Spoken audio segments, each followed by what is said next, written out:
5. Everything is functional. Damn. Sorted. Okay, so... last session was an experience. Orion couldn't decide on which side of the fence to be, so said yes and went on both. Cassandra defected and has fled, joining the Lilium Beast cult after hearing a strange voice calling to her. Brain cells, please.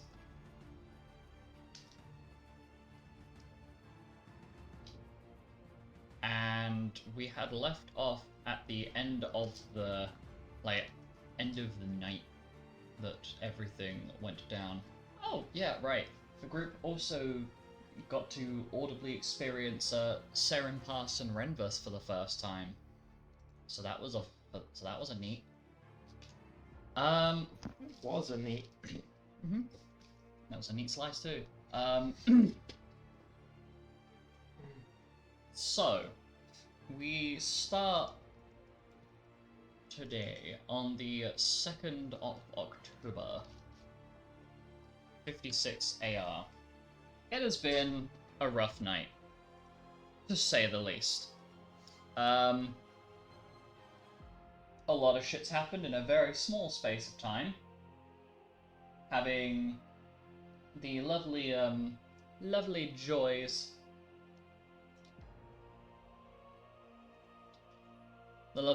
of the night before replaying in your mind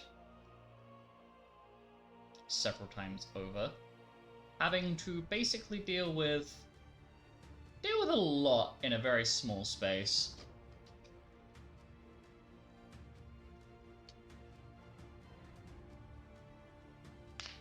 And so, how are we gonna start the day? So the morning begins. Don't know why I felt the need to change accents there. And it's a little bit of an awkward wake up because there is one of the beds is noticeably vacant, and most of your group is varying levels of awake at this point already. Well, awake at this point. What about the room is off? Right. The first thing that you will notice about the room itself is there are noticeable markings on the floor from where people have essentially been it's essentially like dust markings on the ground where people have been rotating out who is watching the door. And you notice that Norlan, Uzok, Xanis, and Kay are all varying levels of sleep deprived, whilst the rest of you are relatively well rested. It's not like 100%, but you got enough rest that any damage that you would have, any exhaustion you would have had would have been gone. But it definitely wasn't an easy night's worth of sleep. And one thing you do notice is that Xanis is asleep on the floor, like laying on the floor, fully outstretched, and his gunblade is basically slid between the door handle and the nearest bed that has visibly moved several inches towards the left to be close enough to the door to form a solid barricade. Guess we'll wake him up. Well, I'll wake him up.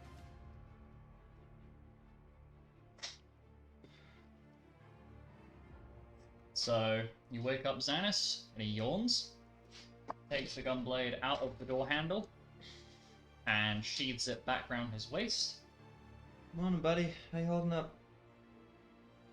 Yeah.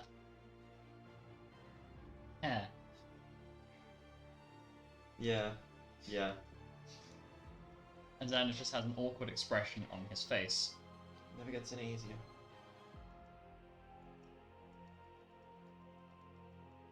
So Well, I'll make sure to keep watch this evening so you can get some rest.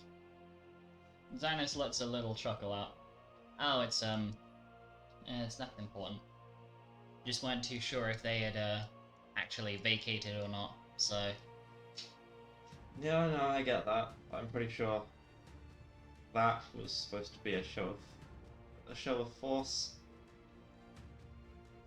as opposed to an actual attack.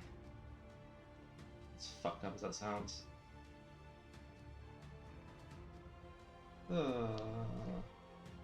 So, as your group goes off to have the usual routine of breakfast,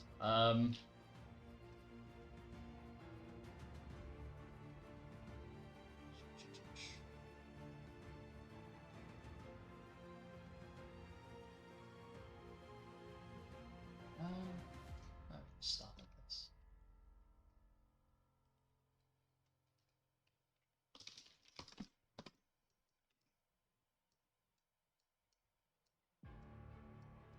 So you notice that the day's meal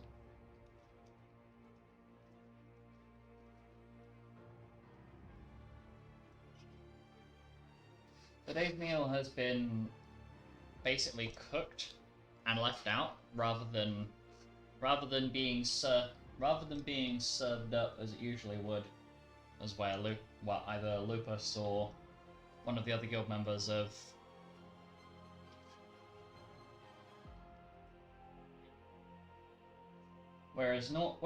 Normally Lupus or one of the other guild members would have been there serving it. Today, the dining area is basically blank. Everything is laid out on tables, and there is a little note scrawled in common, basically asking you all to think of each other when taking portion sizes. Rather Is the than. food cold? Hmm? Is the food cold? No, it is still warm. Noticeably so. Like, it's literally just been sorted out, and then your chef has basically vacated.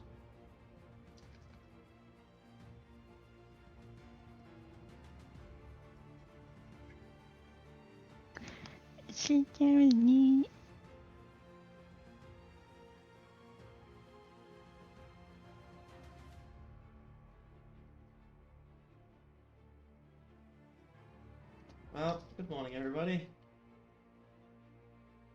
Good morning. Are we ready for some food? Let's You go. are unusually chipper. I'm not usually chipper, really. Well, I know you're always chipper, but this is an unusual situation to be chipper in.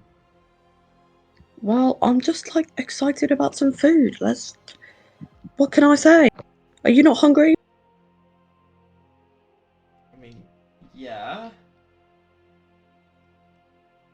But I'm also feeling pretty shitty, not gonna lie. Yeah, whatever. Well, we loved him, but just like, no, I'm kidding. Please don't offense us. Spilt milk and all that. That's just, come on, Zed. Come on, Zed. That never came out my mouth. Anyway, Censor it, but I will forever remember. so as you guys, I don't even actually hear it. That's it's fine. Don't worry about it.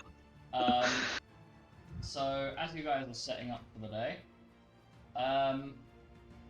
Lupus is in his office and is about to start his meeting with somebody who has arrived from Mistos literally the day before. And so, as he enters the room, there is a young winged lady with ginger hair, currently sat in the chair. And Lupus takes a seat on the other side of the desk. Right. You'll have to excuse the half-awake, unbrushed, messy fur, but here we are. It's Letizia, right? Letizia, sir. But you can just call me Lady. That's perfectly fine. Well, whatever name you choose to go by, whatever nicknaming, whatever. Let's run through this real quick. What are your intentions here? I know you've been sent over. Well, I say sent over. You've been tipped off by one of the judges that recently visited Mistos that there was some work that needed doing over here or something along that line. Right, yeah. I mean, I'm mostly here just to help out. I will admit that I do have my own reasons for being here, but that's not going to stop me from helping everyone as much as I can as a mercenary in this group. Let's think. Well, my little sector, I have a bit of a blood curse. Everyone there put money together to send me out here. And I want to cure my blood curse. My blood And curse. Lupus's eyebrow raises. Blood curse. Yeah, unfortunately, one of my ancestors offended Zodiac. Zodiac, of all people. Okay.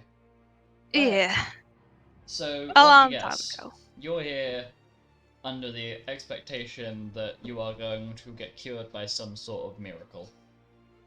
Not necessarily a miracle, sir. I tend to dedicate myself to doing good deeds. Maybe one day God may make me their champion, or I could ascend to goddesshood myself.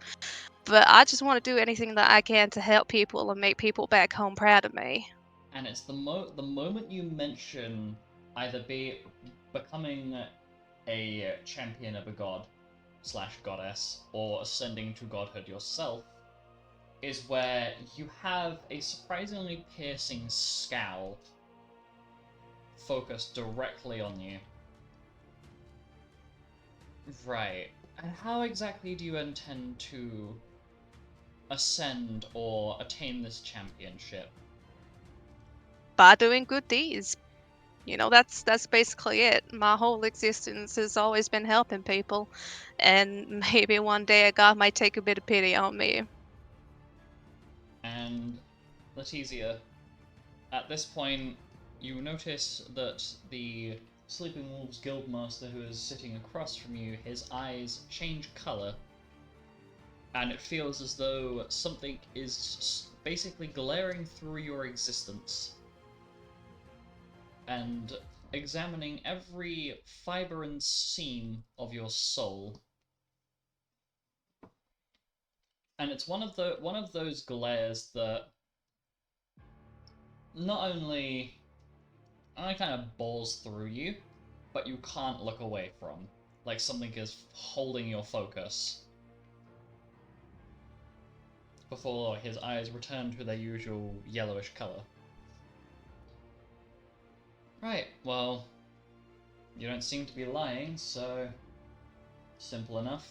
I'm presuming you're unaware of the deific presence that we have within this building currently. You have gods here? And this is where Lupus makes a little noise. Does like a finger gun with his right hand at Letizia. Well, you're technically looking at one of them. Technically, one of them. And we do have two others in the building, thus why I have to check your intentions. Because should you intend to acquire godhood by slaying a god, do bear in mind that the reports that were made about this guild having a flesh and bone cube catapulted out the main entrance was not drama. I did car compact someone into a cube. Right, I see. I mean, I can tell you right now, I have no intentions of slaying or mooching up to any of these goddesses or gods. I really just want to earn general favor, and if it happens, then it happens. I just want to make people happy and help out. And how long do you have until you perish? What's your expiry date? Well, Zodiac made it so that all of my relatives and myself will die at the age of 50. And, well, there's only a few more years left till that date. And this is where Lupus leans in, and you can pick up like the how do I describe it? It's like a almost like vanilla-y scent coming off of the Guildmaster. Like that's how close he's gotten to. You can just about pick up the vanilla smell off of him, and you're aware that you are cursed by Zodiac. There are only two gods outside of Zodiac himself that are really capable of intervening with your problem. And one of them is the most heartless, scaly thing you've ever met. The other one, well, doesn't exactly have a physical means of communication. So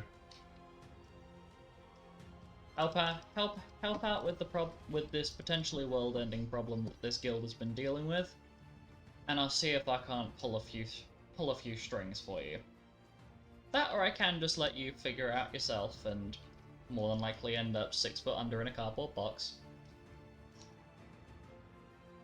Well, I mean, Mr. Guildmaster, I do appreciate your offer, and I'm happy to accept it, but I will be doing all I can to truly earn this favor. I'm not gonna just ask you, because I know you'll say no, but I don't want that anyway. I gotta make everyone back home proud as well. Lupus lets out a laugh as you mention the assumption that if you ask nicely he'd just do it. Please, don't flatter yourself, sweetheart. You might have the same sort of dialect to you as Magnus. You might have the whole good intentions thing going on for you, but your true colors will shine through on the field of battle. I'm assuming you've been told about the Lillian Beast, at least in brief. I'm presuming it was Tarek that tipped you off as to the guild. Yeah, he told me some little bits about it, but it'd probably be easier to hear it from the source itself. And this is where Lupus smiles a little bit. Well, what I'll do, I'm gonna temporarily put you with one of my guild groups. The rest of them have been essentially discharged on missions, so sent out. So there's only Group U and Group V here currently. So I will put you with Group U. You will not be a permanent guild member here, so don't get your hopes up about staying.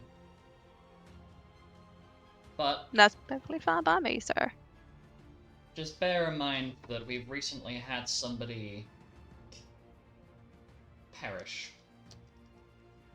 from a recent attack. And unfortunately, it is very much going to look as though you are replacing the dead guy.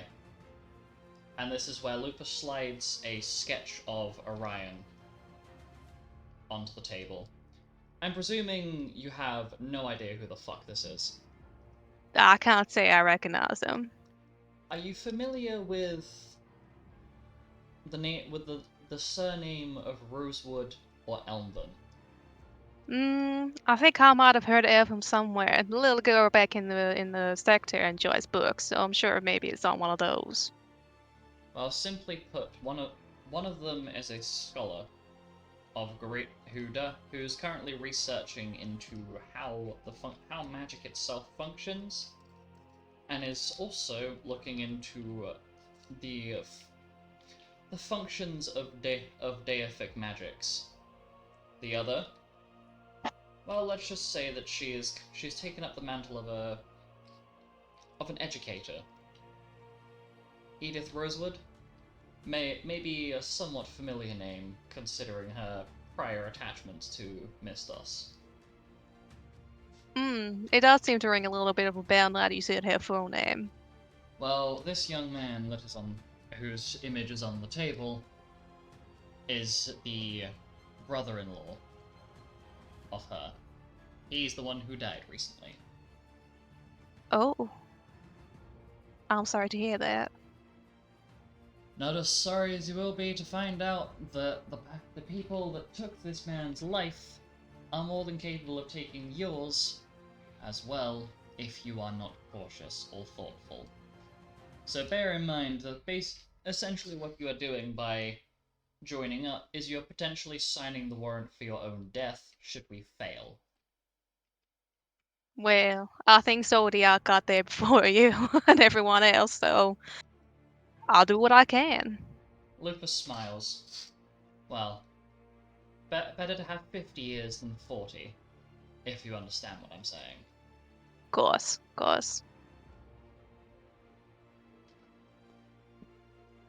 Alright.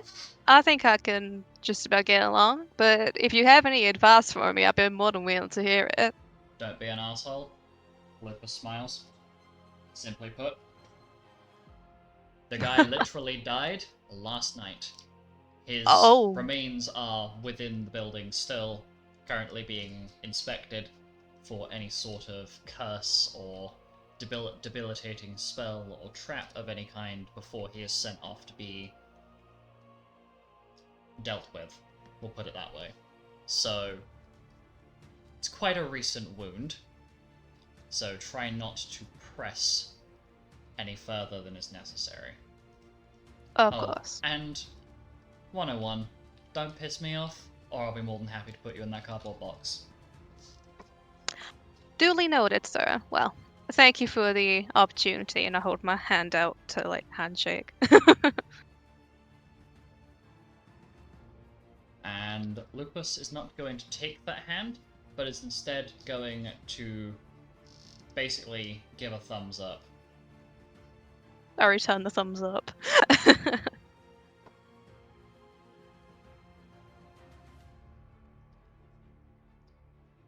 And so Letizia is sent to join the rest of Group U. In the meantime,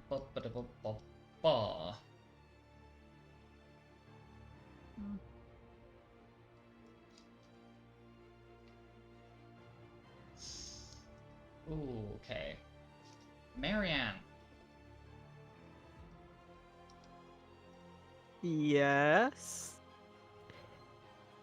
After the whole events of last night, your mind wanders to a little bit of drama that happened a while ago. And whilst you are fortunate enough to have been slightly injured during the last fight, meaning you have a perfectly good excuse to go and visit an old friend of yours.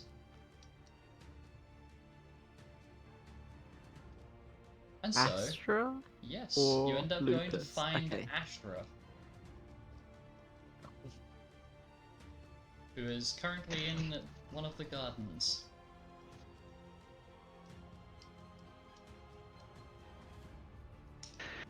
Hey, what you doing there? Oh, Marianne, hello. Just taking some time to think. You know, Did any of that go through? I've just realised my mic is a little Yes. bit far away. Okay, Yes. thank God. it's It all went going through. through. It went through. You know, the thing with Lupus, I sensed some tension between you and him. What's that about? Well, I did say it. When Gort was attacking Felicity back then, upon the assumption that...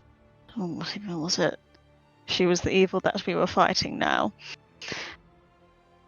Lupus posed me a question on whether we should... or whether he should go and save Felicity's life.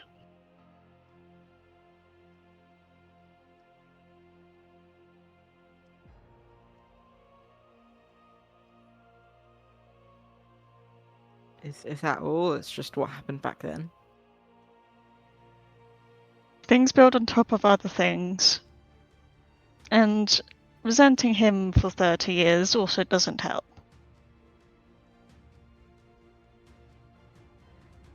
Wow, I could never hold on to something for that long, to be honest. Felicity appeared to have done the same for you. going to solve it. Mm-hmm. Unfortunately, her husband got that, so I wouldn't exactly call that man her husband anymore. ex-husband.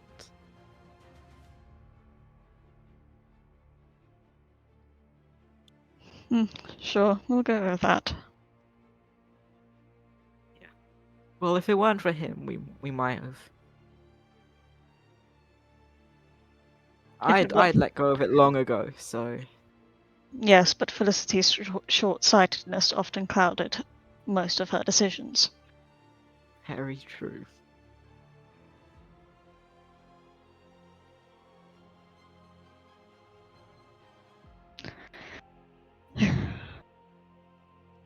Well, I'll get out of your hair. I hope you don't think me prying. I was just curious. You can stay. I'm not rejecting you from this area, please. Okay, I'll stay.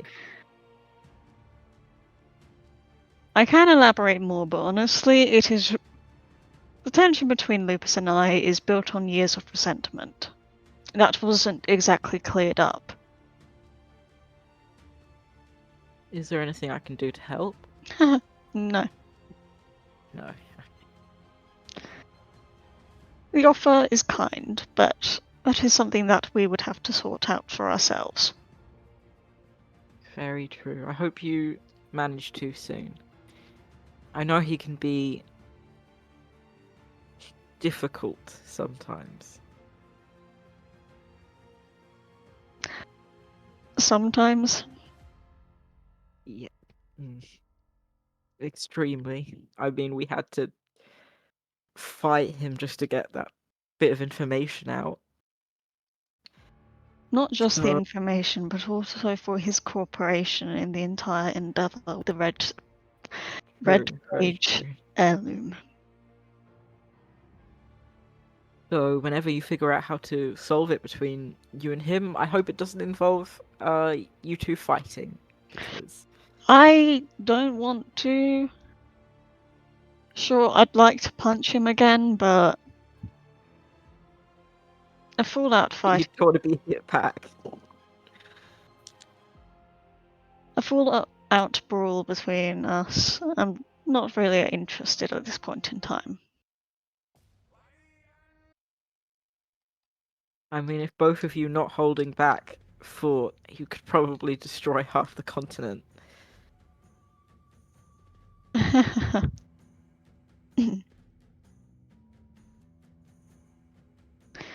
Anyway. Is there anything else that you would like to talk about? Not particularly. How are things? They're alright. Have you... Astra just pauses for a moment and just... Have you met Andromeda? Not familiar? That is partially my fault, although how you also... Lupus I can understand as to how he missed it, but the fact that you both lived in this... that we both lived in Honeymill and you also missed it just makes me feel embarrassed. But Andromeda, she's here at the guild and she's also my daughter. By blood. You have... How did that happen?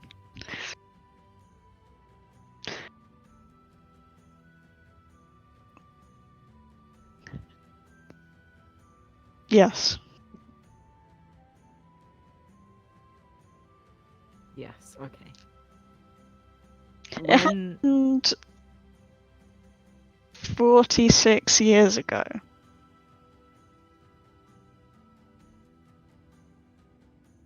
Jeez.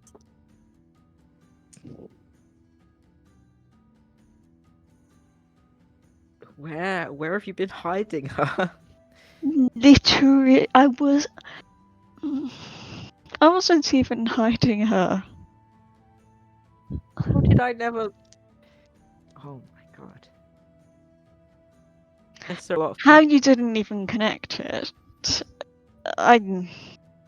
Surely you must have seen her around Honeymill. Uh, I possibly have, but I just didn't know it was. well, good. if you meet her and you actually recognize her, whoops.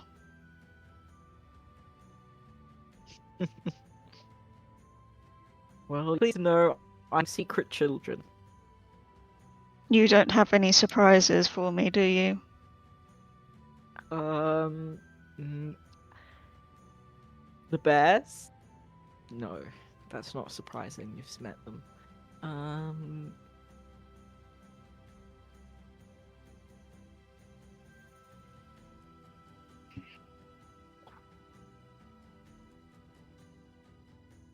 No.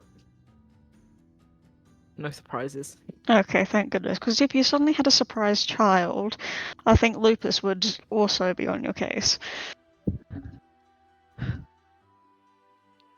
No, I don't think children is for me. Ah. A shame.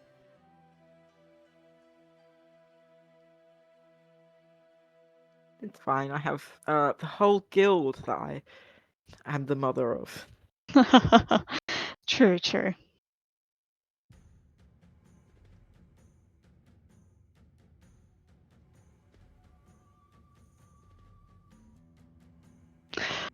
Well, you best be on your way. I think I'm gonna sit here a bit longer. Okay, have fun. I'm going to check on Hercules. Heracles. Fuck. Do you remember your own bears' names? Yep, I remember. Go burp. Okay. Excuse. And then I walk away. Hang on a second here. Okay, so, okay, so, brain cells, please. My brain. Okay, right, so, there we go. My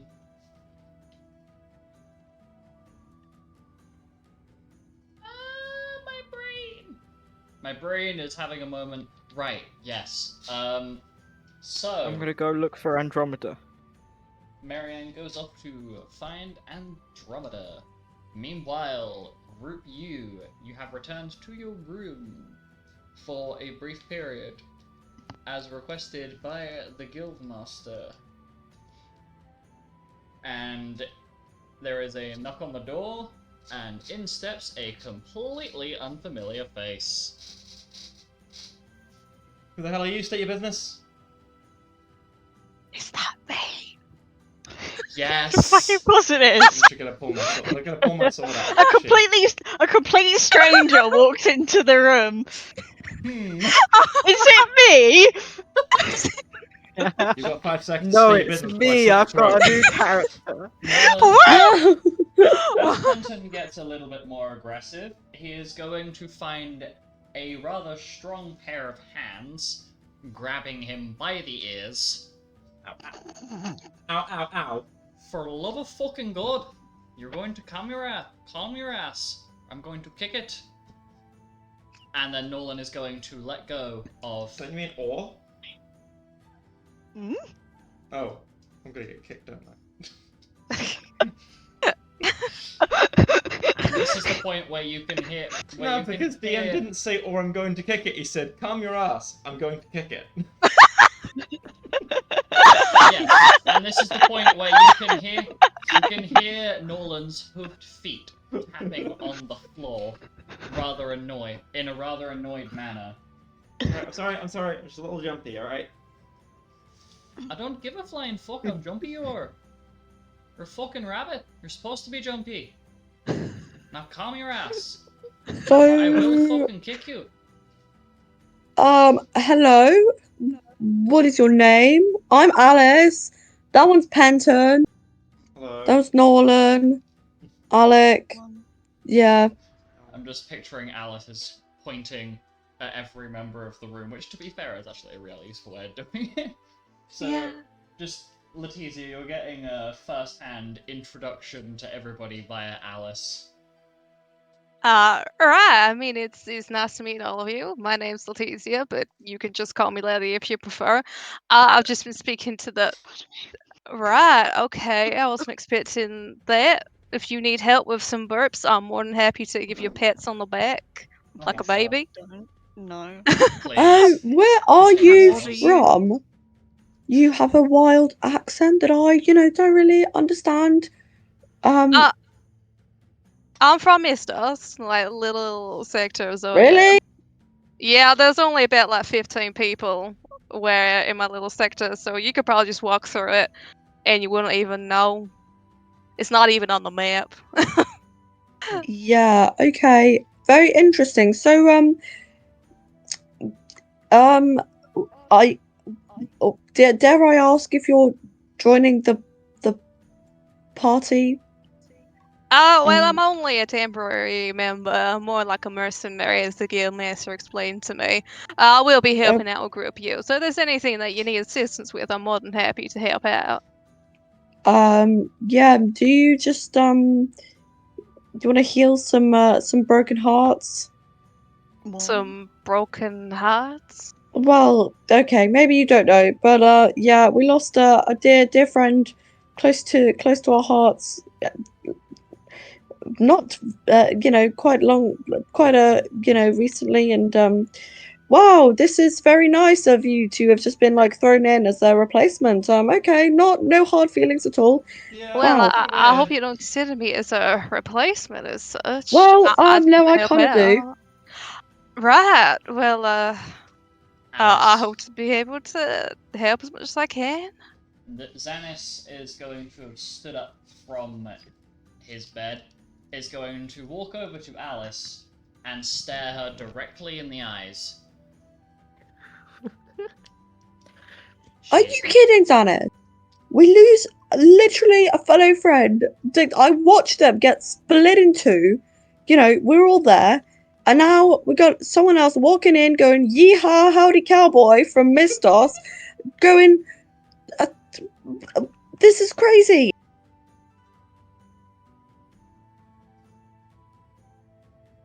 Am I the only one? Alice, this is not Alice, the first time this has happened. Okay, Alice, I there would we go. like you to Pardon me. make. Pardon you. I'd like you to make a contest. Do you remember when of- I got here? I'd like you to make a contest of strength, please. Uh-oh. to be fair, you weren't well received either at the time.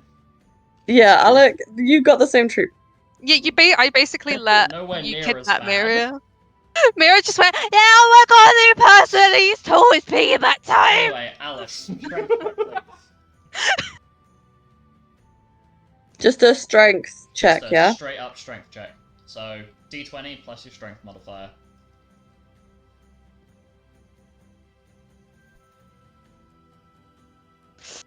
Yeehaw, howdy cowboy. Yeah, she's making fun of me when she's Racism straight out of the gate. Oh This my is the god, second yes! time. We've got racism in the campaign that This is the love! second That time didn't someone's already been. exist. Yeah, I remember when Alec. We got Milo more called Demon me a scum. fucking Demon demon spawn. spawn. Yeah, this is the You second are. character that's been introduced and then a victim of a hate crime. Oh my god, Alec, we're being discriminated against. Ella, we're being discriminated against. How about we Oh, be good best God. buddies? Anyway, Alice, Alright, your 33. Xanis has a relatively firm grip of your wrist. As the eye contact is forced, and you manage to break your wrist away from Break his your grip. hand! No, you manage to break free of his grip, but there is a the glare that you are getting is giving the same sort of energy as when Lupus was glaring you down after the whole you causing someone's head to get blown off thing. Lol. And Xanis very, very calmly and very firmly says to you, "Look, I don't give a crap as to whether you think that they're a replacement or not. Bear in mind that we made the choice to make room for you here again after you got her killed." And Xanis points directly at Kay. after you got yourself killed and you got Gelda killed. So if we can forgive you for doing that, then you can forgive her for being thrown into this situation where she's not got a single fucking chance. Hey, I'm truly not angry at her. Then why Alice are you got others acting... killed? Yeah, Luna, what? hold... Because I'm hold on. emotional. No, it's because you're an idiot. And Xanis glares you down. So, what we are going to do is you're not going to be an asshole to her because she is thrust into this situation. Or perhaps we can invite Maida in here to explain things for her, huh? That's what I thought. Pipe down. Like to see Mado again? yeah. Oh, I know the rest of you want to see Mado. And Xanis turns round to Letizia and approaches. It is a bit of an awkward situation for you to be put in, but my name is Xanis Dando Crescentbang. And this is the rest of Group U. Only, Hi. well, four of Hello, us, sorry for- technically. Trying to kill you and all. Four of Well. us are part of the original lineup, I suppose. A few of us were added, a few of us have died. Oh. Well, Good I'll luck. try my best to fit in, and you seem like a lively girl. Reminds me just of back home in a way.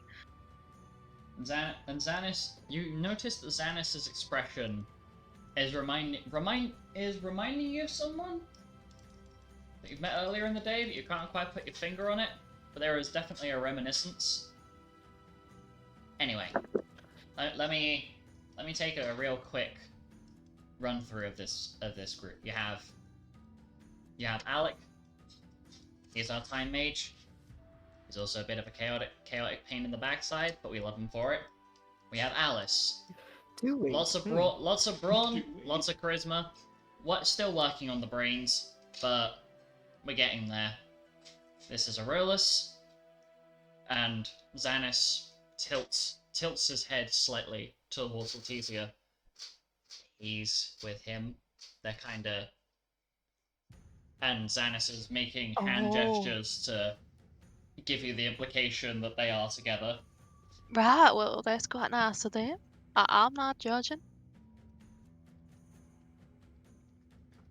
And then Xanis continues. That over there is Kay. She's been through a bit. Yes, her hair is interesting, but that's kind of the lack of hair on the sides of her head is not a stylistic choice. Put it that way. Right. Her mother recently defected and decided to join the cult, so try to avoid talking about parents to her.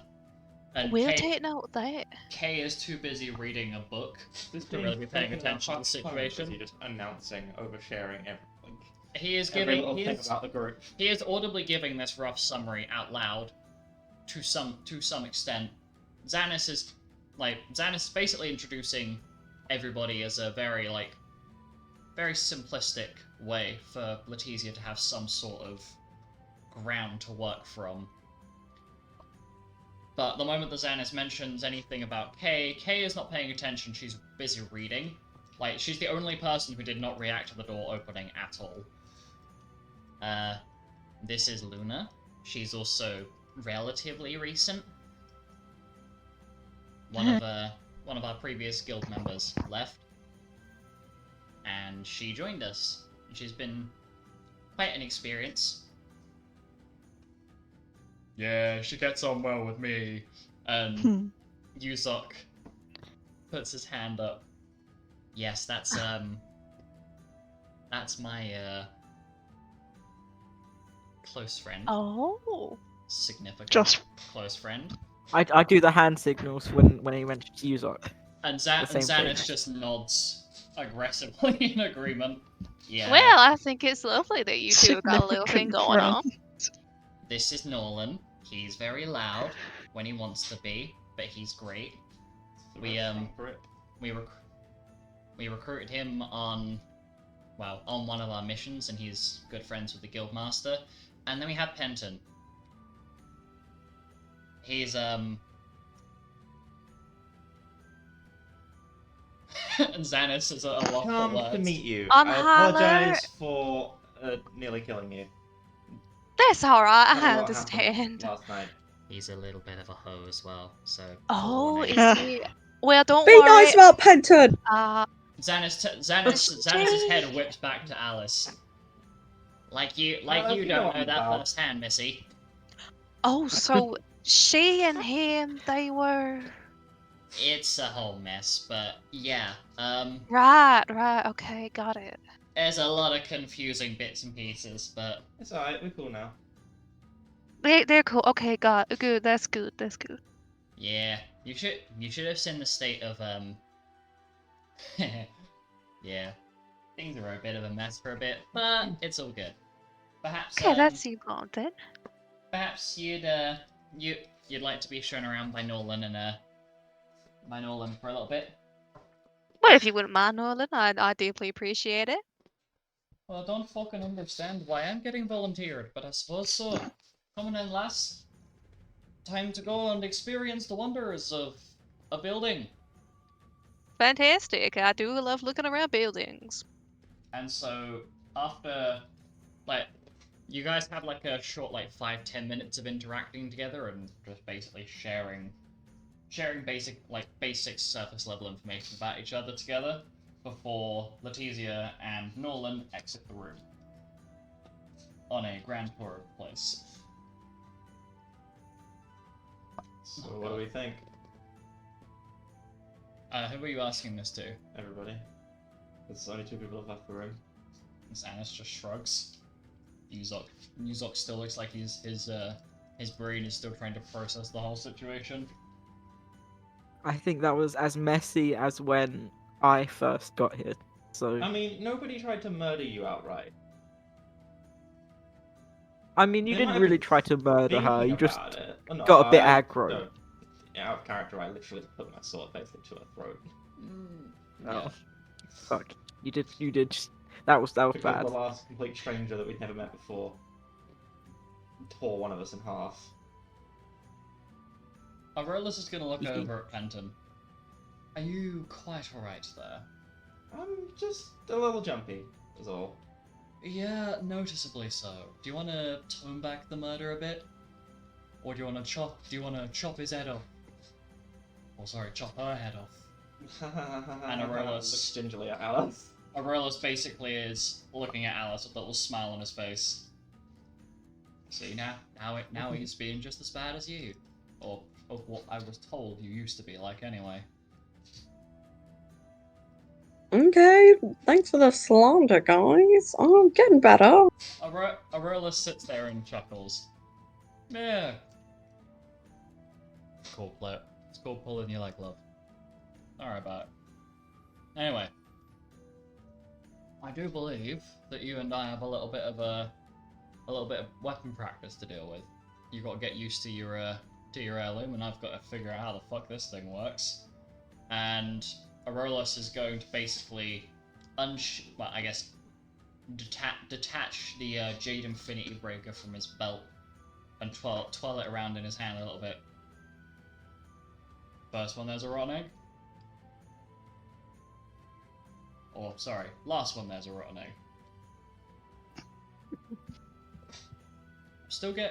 And Aurelius is just gonna look around as though immediately to try and cover up and justify his little bit of embarrassment. Hey, I'm still getting used to having to talk in common, alright? Too used to Elvish and Primordial.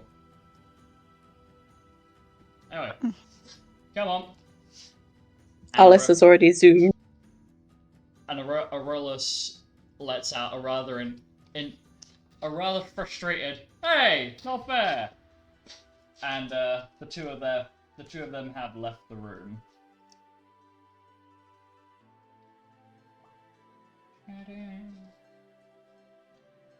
Oh dear, right. Wait. Sounds.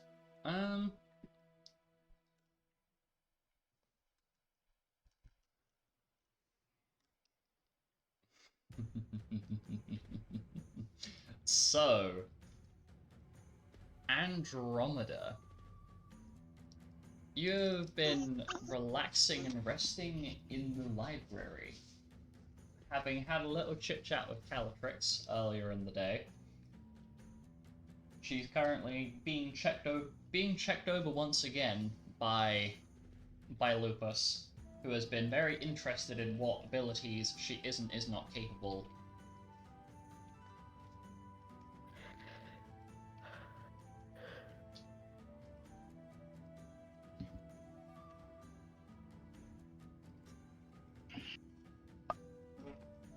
And you are approached by your sister, or I guess, yeah, adoptive sister would be the better term. As Karina rather casually tosses herself into the chair. I haven't got her token on the map. Oh, what a disappointment! Why have I not put her token on the map? What am I doing with my life? Hello? Honestly. Oh my god, I haven't even got Andromeda's token on the map. What am I doing? Oh, right, I remember why. I cleared a whole bunch of the tokens off the map a little while ago. Because I needed to do some adjustments and modifications to them, and I just never put them back. Whoops. Things are going to be a little bit messy, because I have to double check my notes. Who is here and who is not. Diana is on the map. Sarak is not on the map. Let me just put that down. Let me throw Sarak down. Fish noises. But yes, Andromeda, you are approached by your sister, who rather lazily throws herself down into the chair. She jumps over you a little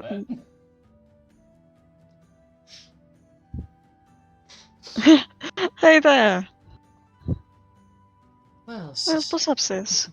Well, sister, it's been a while, and I thought I would come and check in on how you're doing. Stirring up a little I've bit been of alright. Mm-hmm. Last night was a bit of a surprise, to be honest. Well, can't say it's the first time that something like that has happened. Well,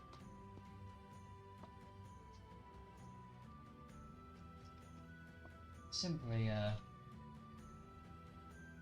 put, the last time I was here, things were a little bit, spicy, you could say. I see.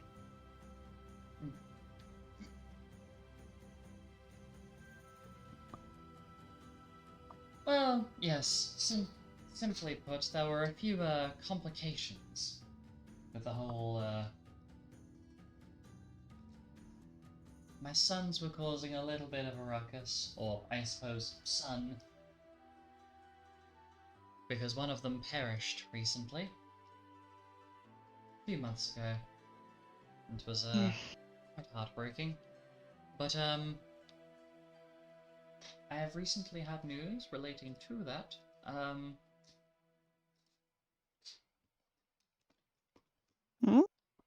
You have news relating to that? That sounds... Well, let's just say my boys spending time together again after a little bit of a time apart.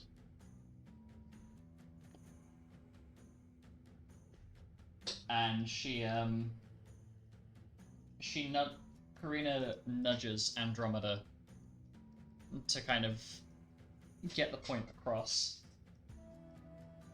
Andromeda got it, but she doesn't know how to respond. Anyway, it has been a little bit since we've seen each other last. Tell me, how have your adventures been? Yes, yeah, they've been good. The fuck were we before we had to time out? I don't remember. Oh no. There was incident before we started traveling to Honeymill, and then got picked up by what group was it? I don't remember. One of the groups here, and then we were brought here. But Calatrix and I, yeah, we have been, yeah, we've been all right. Karina has a little smile. I don't fucking remember the place you said. It was months ago. It's fine. Don't worry about it. I remember I where want it to say it begins was. with a K. It doesn't, does it? I will double check for you. Be under detailed versions of world map. It would have been Ingirith detailed. Well, it wasn't a K, I can tell you that. Damn. It was the port town of Myosin. Yup. That place. But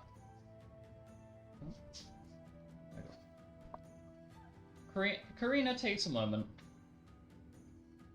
So,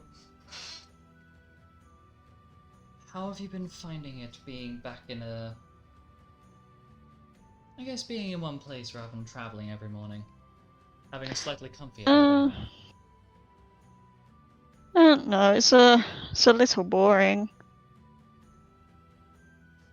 I did introduce myself and Calatrix to most of the people during the small break that they had, but to be honest, no one's really come up to me, so... Well, to be fair, you are quite the, your arrival caused quite the uproar. Since Mother didn't really, mention that you were a thing. I think most people kind of completely missed out that you were my sister, for starters. And whilst I suppose they are a little bit oblivious, but to be fair, Mother hasn't really said too much about you. At least to the rest of our old friends. Now that you mention it, when I first saw Lupus, he reminded me of that one guy when Ma was, well, on her deathbed. Karina raises an eyebrow. Was. She didn't really stay there. Sweetheart, that was him. Really? They were the same guy. He literally hasn't No wonder aged. he gave me that. He gave me that weird look. Ah, I see. It's not really that big of a deal. Say, I was wondering, since you're going to be joining along for the chaotic ride that is the Great Big Battle Part 2. Hopefully this time with less death. Since you're going to be tagging along with us, why don't you and I do a little bit of training? You can catch Oh, up. yes! I'd love that. And perhaps a little bit of practice with our magic as well. See, it's been a while since I've seen you in action. I'm sure you still pack just as much of a punch as you did beforehand. But you see, I've gotten a little bit more practice. And Karina is going to pull from her back this crystalline scythe that you can see through parts of it, where it's very clearly been modified to include what appears to be some sort of firearm parts within it. Whoa. May I introduce you to the recreation of Deathbringer? It used to be a sword, but seeming as I work with Anima, I was able to pull her arm a little bit and ask her to help me redesign it. redesign it into something absolutely awesome.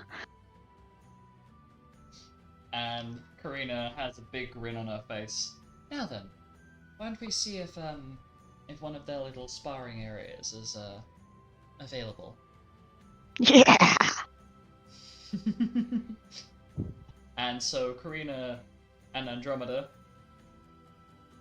basically go to one of these little practice areas and are gossiping up a storm. Karina is catching up Andromeda on basically everything she's missed while she's been away on her travels, both at home, telling her about, you know, the silly little things that Milo and Carl used to get up to up until now.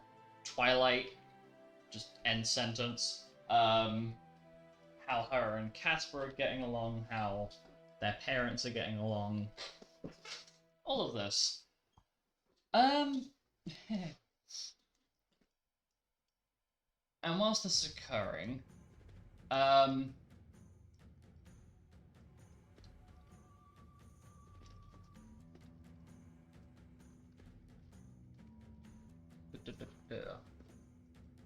Henton.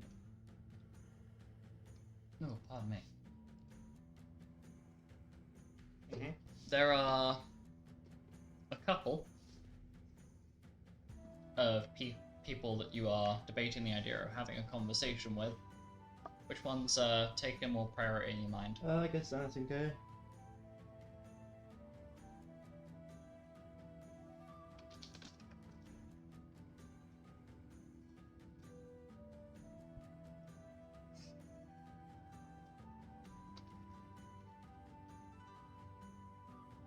So, just out of DMing, which one of those are you? I just said. Sorry, you just said. I blipped. Oh, you got Is it the headphones duo? on, Is it no, the duo? that's fine. Yeah. Is it the duo or the solo? The duo, I suppose. Okay, so you end up going off to chit chat with Xanis and Kay. Alec has gone off to join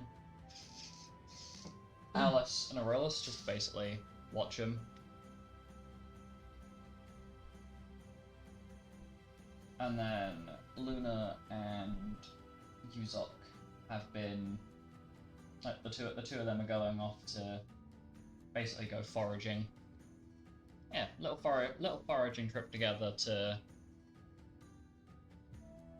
essentially top up on some of the Berries. and the berries, yes. Fucking hell. Oh, it is. So, Penton, you managed to catch Kay and Xanis having a conversation with each other in your usual gathering area. Hello, you two. And Kay is the first one to turn ahead. Oh, hey Penton. So, there's something that's been on my, well, not on my mind, but I want to speak about for a little while, but never really got the chance, and it's gone out of relevance and then all of a sudden come back into relevance, so I was going to ask, what do you think of the new people? You can see why. Kay lets out a little laugh. Well, if we're talking about Luna, well, she's okay. I have yet to quite figure out what her angle is, but she's been a little bit all over the place since that Amethyst girl was basically dumped on us. She still hasn't woken up yet, but I don't know whether my dad's really been that focused. No, I can imagine his, oh god. Out of character, the next words are about to come out of my mouth were a split mind right now. But... and I just sort of stopped myself before I said it. Understandable! Fucking hell. Yeah, it's a little all over the place right now, and I can understand why. What do you make of this new person? And my introduction wasn't the best. Kay takes a moment to ponder. Well, call it.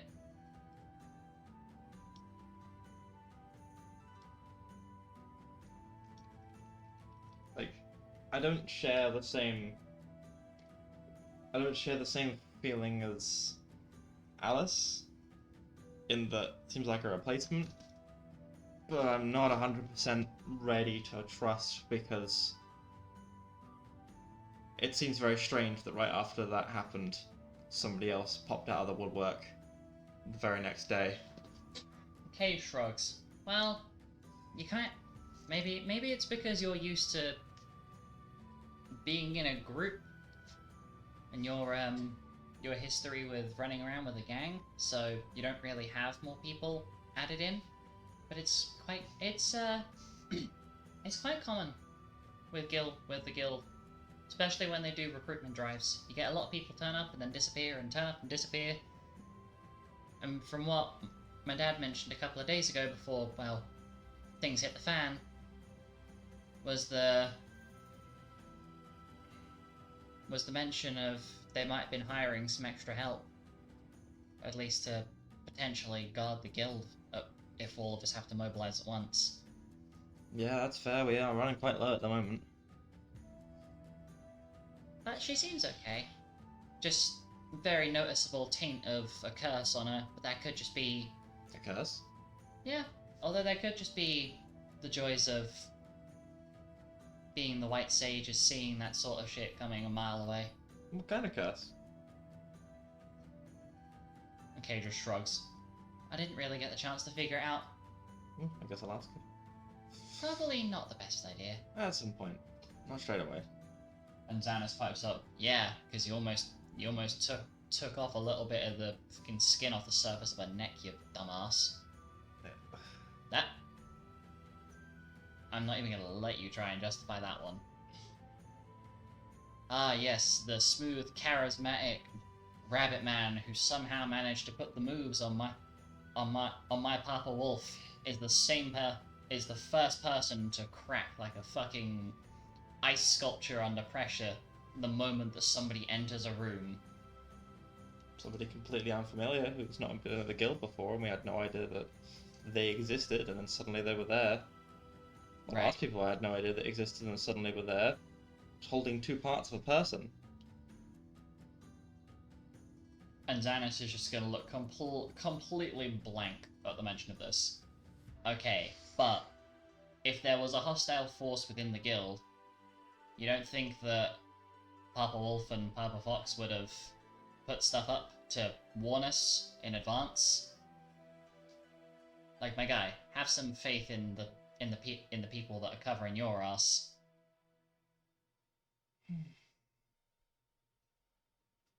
Yeah, you're right. I'm sorry, but can we get smooth, charismatic Rabbit Man back rather than jumpy? I'm gonna shiv you 15 times because you entered the wrong doorway. And Xanis just rolls his eyes a little bit. As far as I'm concerned, I don't really trust her as far as I could throw her. But to be fair, she doesn't exactly look like she's. And Xanis is poking the side of his forehead. Doesn't exactly seem like she's all put together up there just yet. But that could also be just an incorrect read. I'll have to figure it out as we go.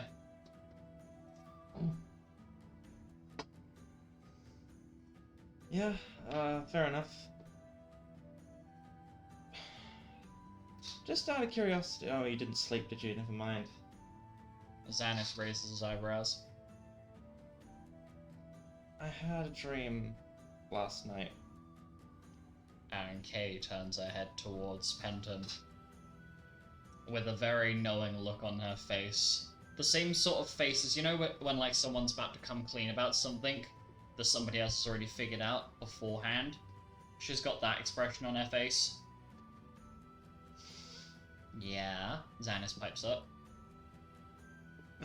Not a usual, regular kind of dream. Someone's trying to talk to you kind of dream. Mm-hmm. And you wouldn't believe who it was. Xanis is taking a moment to ponder, and Kay almost unflinchingly pipes up with, "Let me guess, Mace?" Yeah. And it was really weird.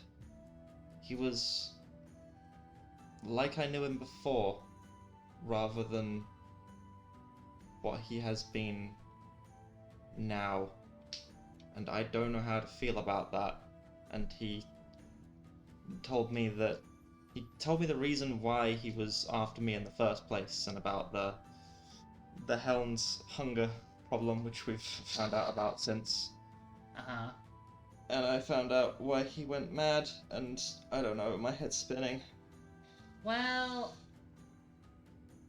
Dude You accidentally see- ate his parents, and that's a heck of a thing. And at the moment that you start pointing out what it was, Kay immediately covers Xanis' ears so he hears none of what you just said. He sees your mouth moving, but he can't hear the words.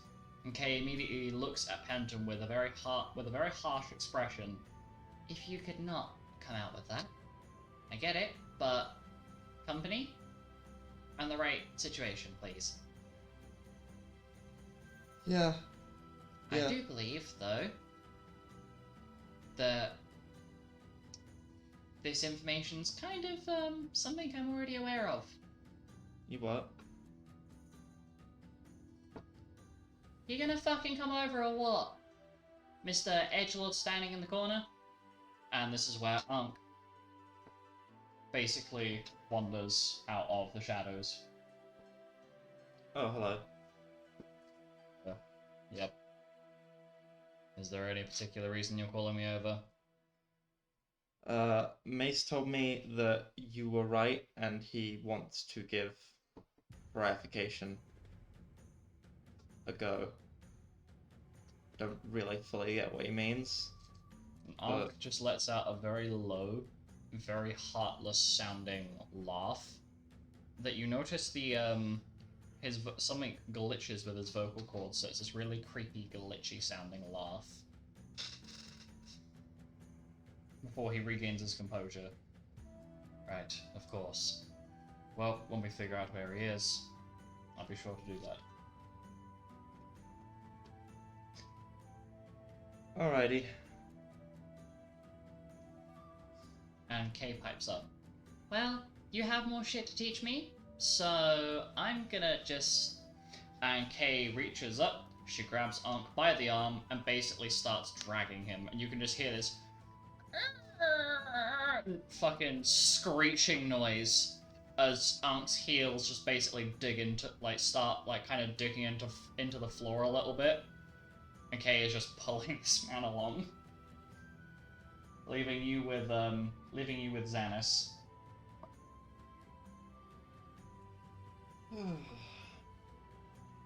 I don't know what to say. My head's very full right now.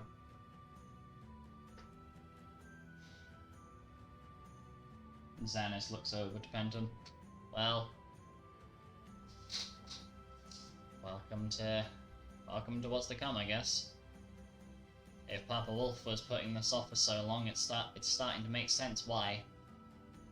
This is not easy." Yeah. I finally got to talk about the issue. Mm-hmm. And I had to mobilize multiple gods and a champion of a god just to get him to speak to me about it. Yeah, that's Papa Wolf for you. The stubborn pain in the ass, isn't he? We now know about the Red Sage heirloom. So, progress has been made. Well, that would partly explain the meeting he's called for later. Okay, well, I'll let him tell you then. Yeah, I'm pretty sure we've already kind of figured it out between me, Kay, and, well, Nova before he was mobilized. I wonder how they're doing. What, the other guild groups? Yeah. Well... Xanis looks to the right, Xanis looks to the left, leans over to Penton. "I can tell you that they've found some interesting bits and pieces, but Yeah? yeah, they've been pretty successful so far. Great. We got letters back from Group A and Group D. Father Bear's handwriting is very recognizable. And hell, even Brutus sent a little bit of, I guess, footnotes at the bottom of it. And God, then, what did he say? well, I wasn't allowed to read that part because it was like was it something to do with spines and? I don't know, but Papa Wolf was smiling afterwards, so I'm assuming it was something really dumb. He normally ends up having that smile on his face when it's something really stupid and funny. Probably Cedric throwing somebody. Wait, is that why he smiles like that whenever I enter the room?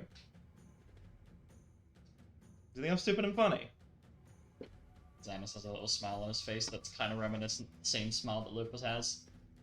Well, you do provide a certain level of humor to the room when you're not stabbity stab stab stab. Do you know what he said to me the other day? What? I'm never not interesting.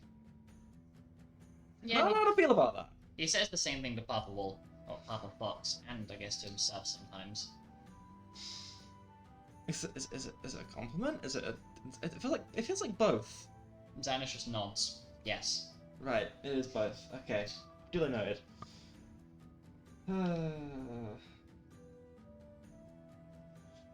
Should we go and see how they're doing in the arena? Yeah, sure. So, Maybe get some snacks on the way. I mean, we can do. I would like some. So you end up dropping by the little canteen area beforehand. Alec, is your audio working again, or is it still potatoes? Beep beep. Can you hear me? Am Yeah. Okay, you're audible. Okay. So, I just have to not move my laptop at all. Understandable. Okay, well, you see Penton and Xanis enter the arena with a couple of little snack items, and Ooh. Alice ends up going off to talk to Penton, leaving you and Aurolus kind of alone together on one side of the My arena. God. They are still in the room. Just Why did you to feel make the need clear, to clarify that? because if you're gonna come out with anything that might be a little bit embarrassing, like, oh my god, you're looking adorable today, or something like that you're gonna get flustered over, they can still hear you. To some extent. Also, before I forget, can Astra and Andromeda's player please roll me a d10 for both of them, and then roll a d10 for, I think it's Andromeda. Let me double check something. You just roll me 2d10 and just, Okay, 2d10. yeah. 9 and a 5. 9 and a 5, so you, Peaches, 9 and a 5. And then you and then just roll me another d10 and then just message the result in the chat for me. Actually, oh yeah, because you're using the. You right Bloody there? hell. You okay? Oh dear. She rolled a 1, just so R.I.P. everyone knows. Bye. It's a nat Farewell. one. Lovely Alright, knowing see you guys. you. Also, just fucking got jump scared. Thank you for the follow. Woo! Sorry, Oh, I had like a whole ass voice break famous. there. You did. Just have a voice break. That voice crack was legendary. Thanks. It's I am a fine. teenage boy at heart. You know. Spiritual reliable. No. Spiritually a teenage man. Teenage man. What Such was a self-contradictory sentence, but I agree. My girl, or should I say my man? You being a bit contradictory. It's fine. Anyway, Slut. moving swiftly onwards. So, Alec, you are left with Aurelus. Commence sequence. Doodle-a-doo. So, there is news about the whole my uncle scenario. Aurelus looks over to you and raises his eyebrow, and stops hitting the dummy, the training dummy with the Jade Infinity Breaker. Oh, and what would that be? He is no longer a problem. And at this prompt, Aurelus basically reattaches the Warhammer to himself and lets out gives a very quiet, very muffled, quiet round of applause. I do a little bow, like, thank you.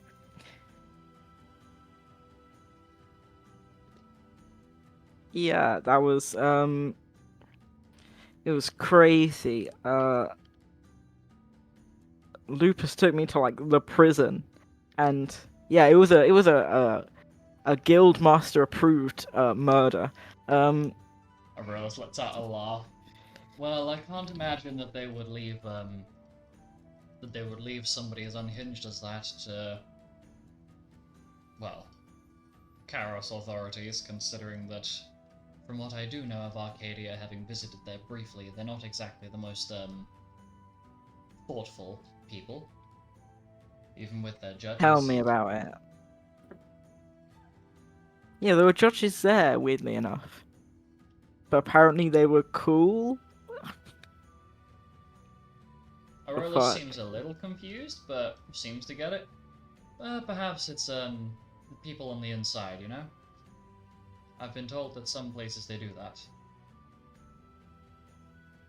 Yeah, it freaked me out a bit, but yeah. Well, that's Could be. perfectly understandable. But how are you doing?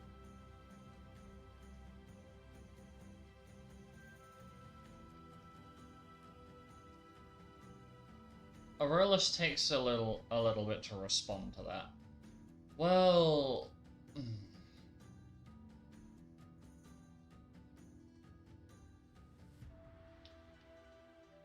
I suppose not the best. It's expected. Do you want to talk about it? Well, simply put, finding out Father's fate was not exactly something that I was happy about.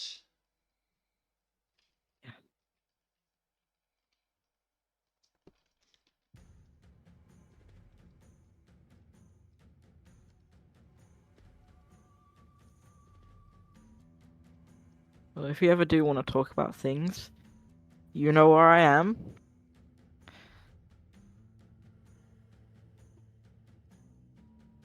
And Aurelus takes a moment. Though, there is one thing I do want to show off, just because... Fuck it, why not? Go on. And this is where Aurelus is going to basically take the Jade Infinity Breaker out and cast Shattering Emerald on the training dummy.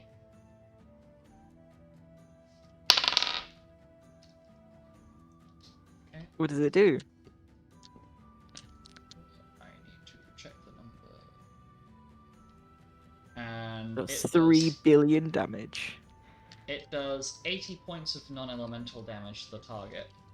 And Aurelus looks pretty pleased with himself, and then proceeds to basically explain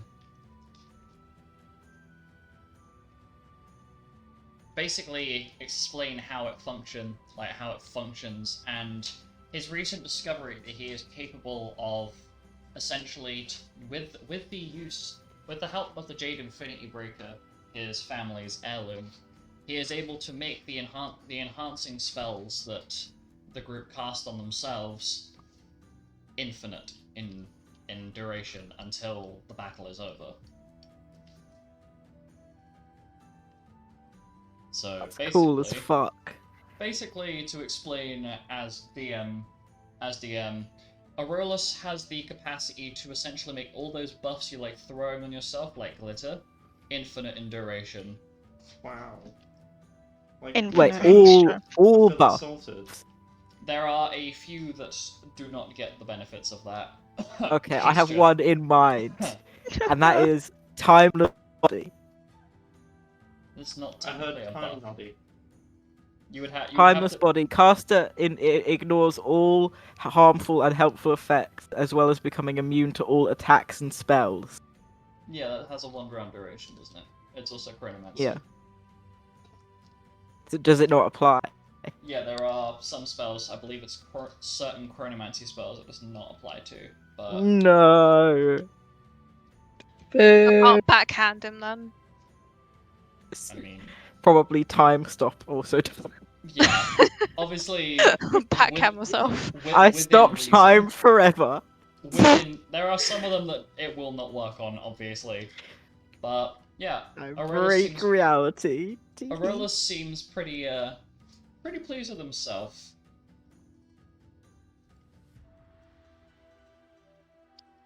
That is very cool.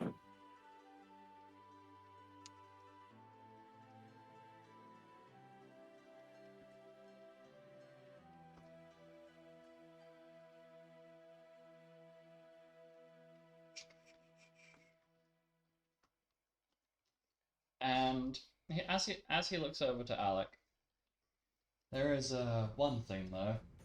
I'm still not quite sure how my brother's getting along with the whole thing.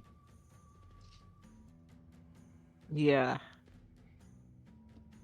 And especially after I'm not sure either. Yesterday.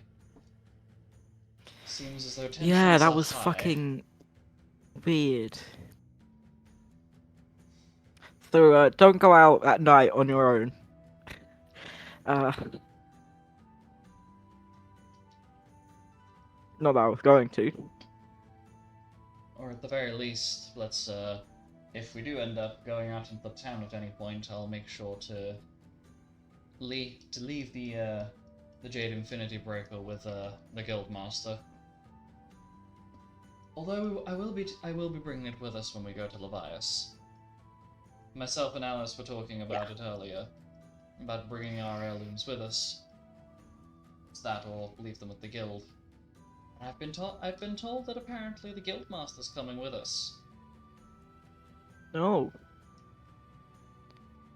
I bet it's going to be horrible then if he feels the need to babysit us. Well, possibly. Although he may end up explaining it in the little meeting we have later. Ah, yeah.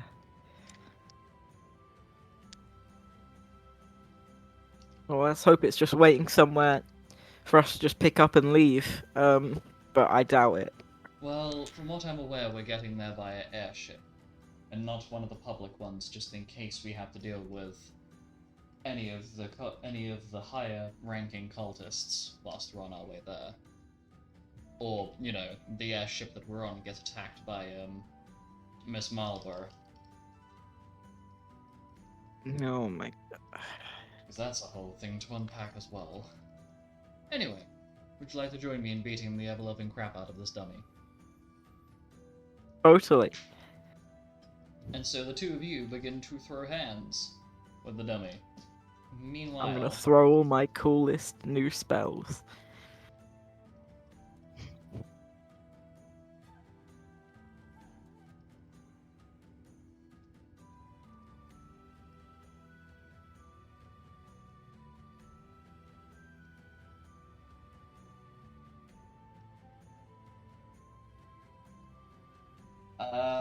whilst this is happening, Alex, Henton, and Yee. Xanis are just kind of chit-chatting in the corner.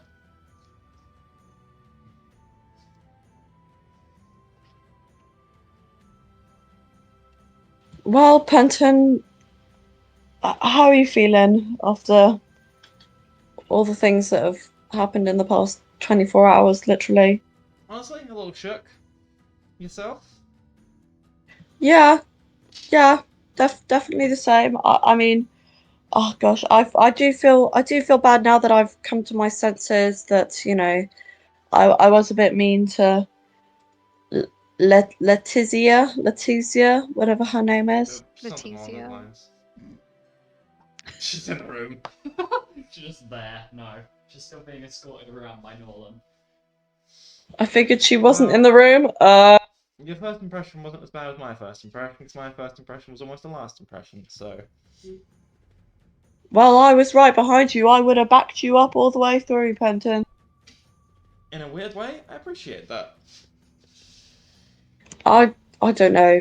Maybe it's just me, but I don't know. I feel like it's weird that everyone else seems so chill about. Well, Kay was telling me that new people join groups all the time. I am still honestly a little... It's a little I know, sketchy that but it happened immediately afterwards. Not so much of them being replaced, but just this person having to turn up as soon as we lose a guild member.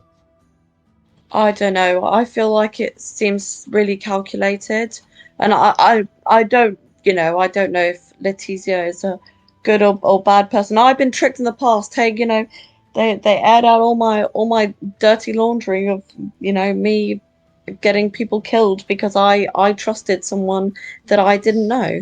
That was kind of uncool, not gonna lie. I'm standing right here. It was kind of uncool. Yeah, and we're saying this to your face. Xanis has arrived. Xanis just looks at Penton, looks at Alice. Okay, so your immediate first port of call is to almost run through somebody who has made their way here to help us. You nearly cut her throat open, and then you proceed to immediately try and tear her a new one. Do you want another Milo? Do you want another Jasper? No. Of having somebody who's backed into a corner and doesn't want to talk to us, or we have a mirror, somebody who won't learn to shut up and basically follows us everywhere. So if we try and be polite, I get it. It is definitely calculated. We could have just had 9 people, but it's almost like my dad decided it'd be a good idea to give us the help where we need it. So yes, it is calculated, Alice. I mean, if you don't want Letizia to be here, or you don't want one of us to be here, you can go and talk to my dad about it. But That's not really what. considering That's- how things went with the Tuck Abomination, when we had to fight that, the more hands we have to help, the better. That's not really what I was saying, though. Like, Okay, well then explain to me, because I might be being a bit thick, I suppose. I don't know. I think that it wasn't necessarily that we don't appreciate having more people, because obviously we do. I just think that we were I feel like we were cautious for the right reasons. And okay, I could have been nicer for sure. And Penton could have not drawn his weapon and, you know, got a bit defensive. But we've been through so much together. You as well, Xanis. You know, this is all of us. Trusting new people is a new struggle of mine. Xanis folds his arms. Right. Wouldn't say it's new. It's definitely not a new thing, considering what happened with Ares. Your head getting a bullet through the head, Kay's head getting blown off like a fucking watermelon exploding, and Gelda being shot in several places. It's not a new thing. Yeah, Yes. I'd never want that to happen again. Well then, why don't we try trusting the person that my father, and Xanis puts a very strong emphasis on this, the green bands on his fur glowing a little bit underneath his outfit. Why don't we trust my dad, who is the one who decided this, and just accept the fact that, okay, it's really poor timing for this person to turn up, but trusting people, I'm putting my faith in this person, and it's almost like I've put my trust in one of the people who is firsthand the reason why myself and my childhood best friend got dragged off to a crypt in a canvas bag and tortured for several days. It's almost like the same person who then proceeded to kill said childhood best friend in a fit of my boyfriend doesn't I don't feel loved because I've just thrown somebody else under the bus. Xanis is visibly incensed with anger at this point. Proceeds to then kill them. Trust issues are not something that are just flat out resolved. I would know, because the two people I'm putting my trust in to keep me alive are the same people that have drawn death towards me and the person that I'm closest with. And Xanis takes a second to just deep breaths as he's calming himself. Simply put, I get it. But rather than throwing somebody to the wolves and isolating them, which I'm sure you know firsthand, Xanis looks at Alice for this one. Since Nolan was the one that advocated for you and helped you, and then you, and Xanis turns his head to Penton, had the trust that were trusted by Papa Wolf, that you weren't a complete scumbag, and look where that little bit of trust has gotten you. We are the longest surviving members of this group. I mean, I'm willing to give her a chance. I only reacted that way because we didn't know anyone was coming and a complete stranger walked into the room. Well, After we'd just been attacked. yes, I'm aware. Yeah, So yeah, my brain went that. into mode of, oh shit, is attack not over? And Xanish just I rubs don't know his why I eyes. tried, because even if that was someone who was attacking, I probably wouldn't be able to do anything, so I don't know why I bothered, but I tried.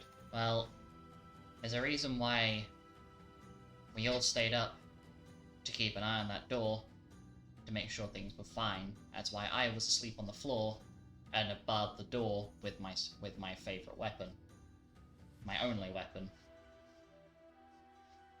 I get it, but chill. Okay. We should go apologise. Probably a good idea. I mean, hell, if Papa Wolf thinks it's fine to keep two goddesses and the rest of the Crystal Heroes here, I think we're good.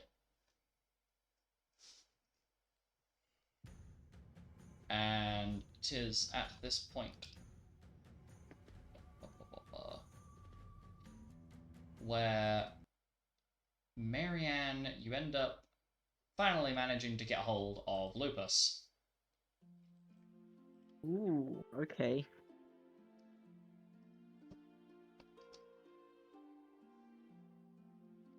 Are we in his room or?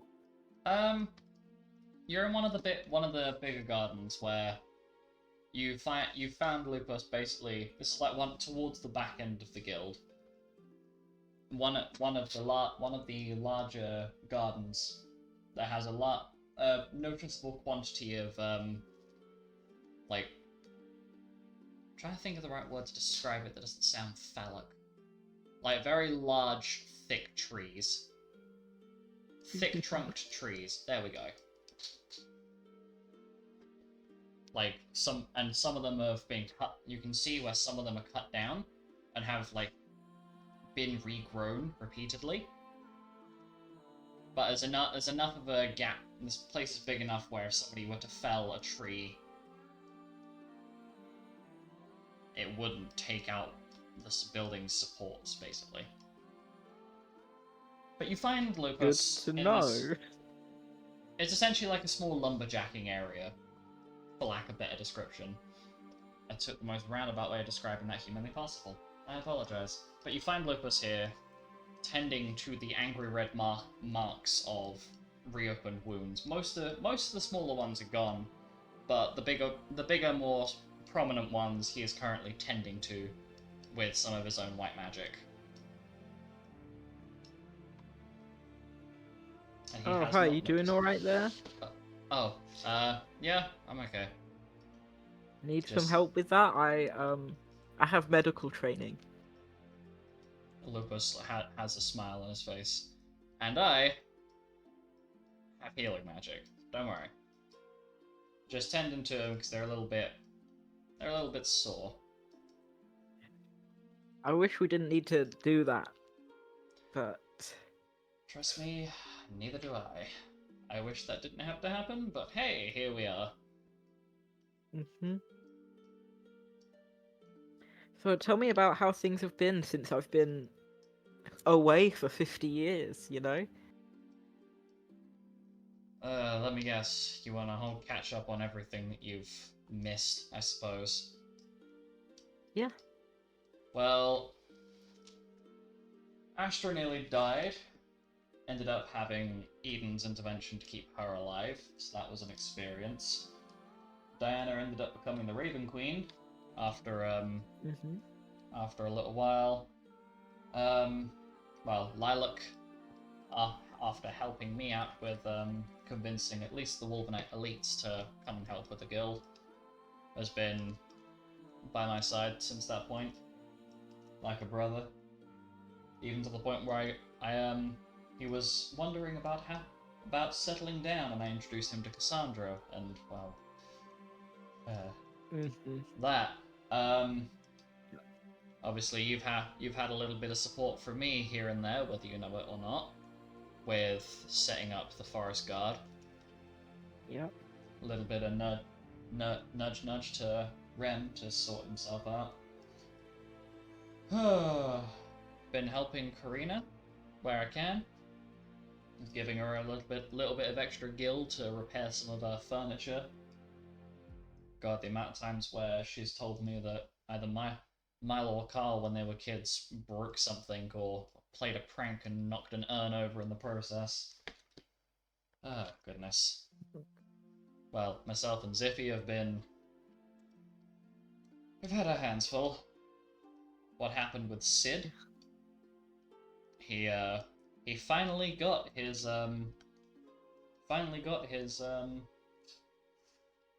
Lupus seems uncertain of how to word what he's gonna say. Suppose the best way of putting it is he ended up wandering around the plane of Mechanus to see if he could improve on some of the machine work that he's been doing for his airships. And he ended up encountering the goddess Audia.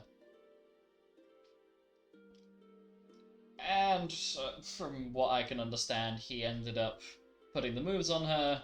She had no physical form, but he was seducing her spirit, and they ended up becoming one entity, which kind of killed him. Whoa.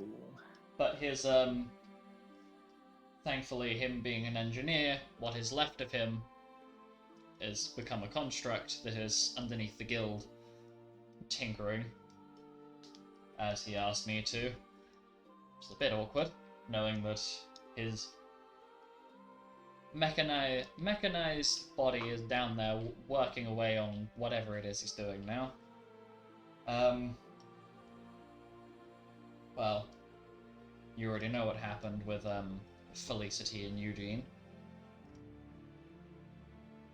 Found that out personally, Yes.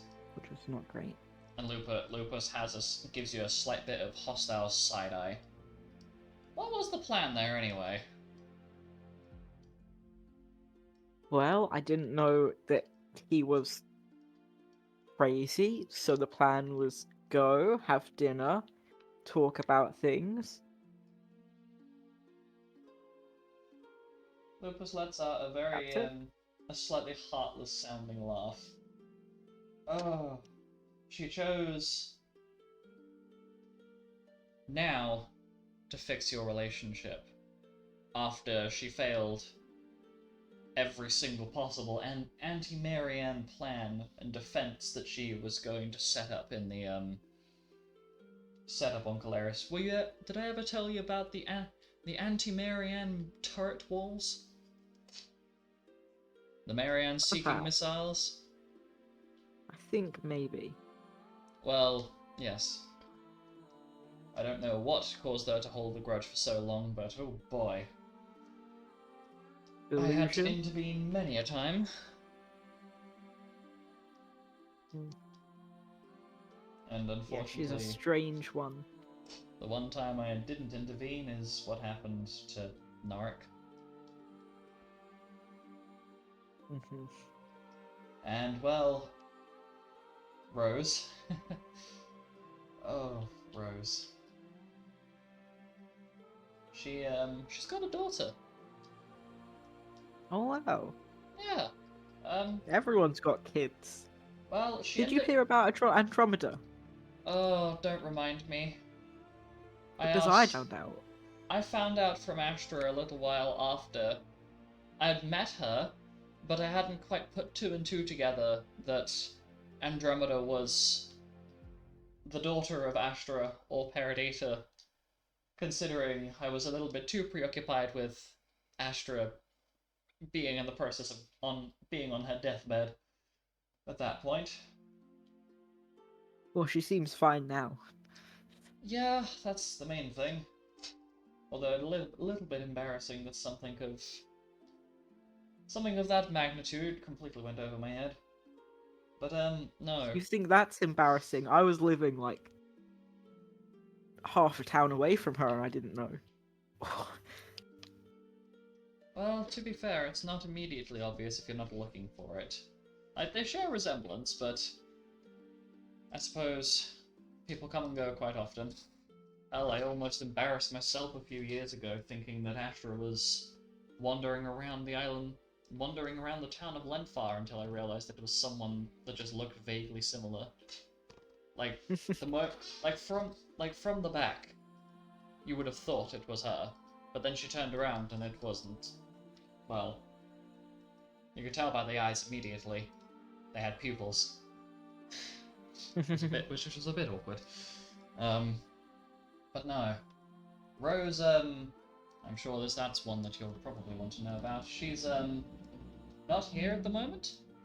She's on the island of Zelaquin because her daughter, the man that Rose chose to settle down with,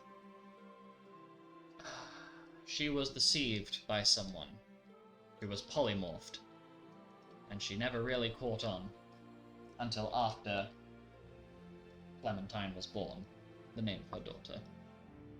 And that man, That's such a nice name. yes, I was quite proud. Well, quite proud of her for picking something so sweet. Even though her daughter is an experience to be around. Although I'm sure you'll I'm sure you'll end up finding that one out once we go and collect Rose and Clementine from the island of Zelaquin. But the man that deceived Rose is the same man that attacked you last night. Oh. And it takes Oh, Marianne a no. second or two to click, but the moment it clicks, you realize that the person Lupus is talking about is Serenpass. My god. Is Rose okay? Lupus nods, shakes his head, then nods. Well, yes, but no, but yes. Alive? She's alive, she's healthy, she still has her trusty swords, which we found out recently is... Do you remember her blade? I believe you still have Save the Queen on you. I do. But Never let go of it. the blade that Rose basically acquired in place of that, is the savior of the goddess. It turns out that sword is the heirloom of the Holy Knight bloodline. Oh. How she got hold of it, I don't know. But here we are. So Rose still has that on her, but she's not quite held up the same since finding out what actually was the case with Saren Pass. She didn't realize that the man that she had been laying with was the same person who had been trying to kill us for years now. Yeah, that's gotta be a shock. Well, that's the reason why she's staying on the island of Zelaquin and basically hiding underneath the enemy's nose. Which isn't a bad idea, but it puts some strain on her. I guess puts some strain on the connections, to say the least. So are we gonna need to go there and like bring her back? Could she get here? Well, the intention is I'm going to be accompanying Group U and their, I guess, team of assistants to the island of Levias. We'll be helping Norik, because apparently, from what I've found out from Karina, and we've had confirmed at this point, is that Norik's soul was taken by Rama and reincarnated. So Norik has basically died and then become Rama. So Good for him. our twin, I think. slightly ever so slightly egotistical elven twink bard friend is now the god of lightning. Oh god. Hmm. Ugh. That's certainly something to process.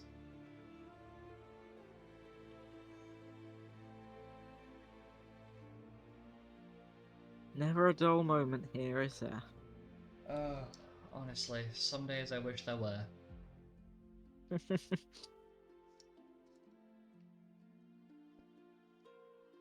Say, I'm surprised that I'm surprised that you stayed working with Ifrit all this time. Yeah, why not? I'm not judging. I'm just curious as to why.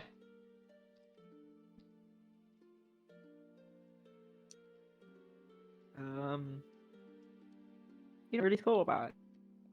I just kind of did. I suppose that makes sense.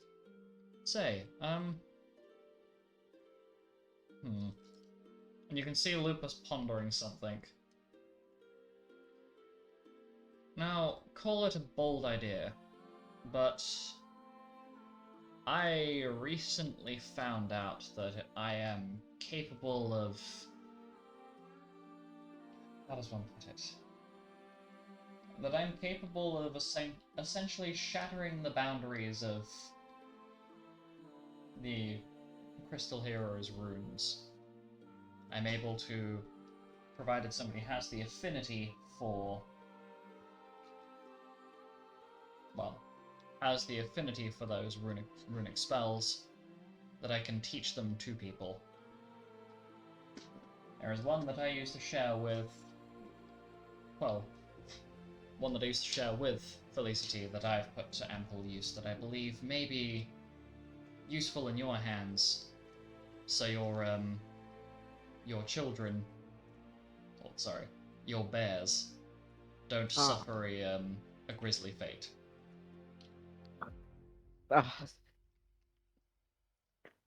Very funny. And Lupus has a little moment of realization.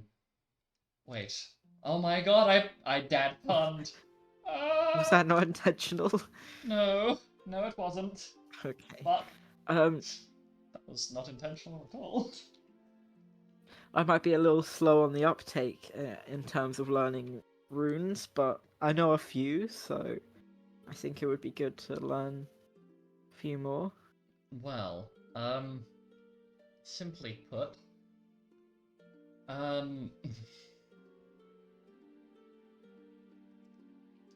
Lupus clicks his finger, or fingers, sorry, and your mind blips for a second, and then the next thing you know, you recognize there is a new runic spell that you have knowledge of, which has now been applied What the to heck? your list. Lupus That's just crazy. shrugs. Well, You just uploaded that into my brain.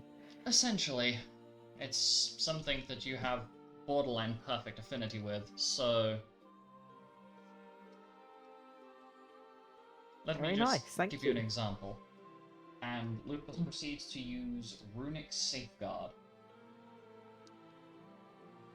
And so, essentially what it does is you pick someone that's within range of you, and for the duration, you take the full damage of your chosen target in place of them, but it triples the MP cost for any magic cast by your target.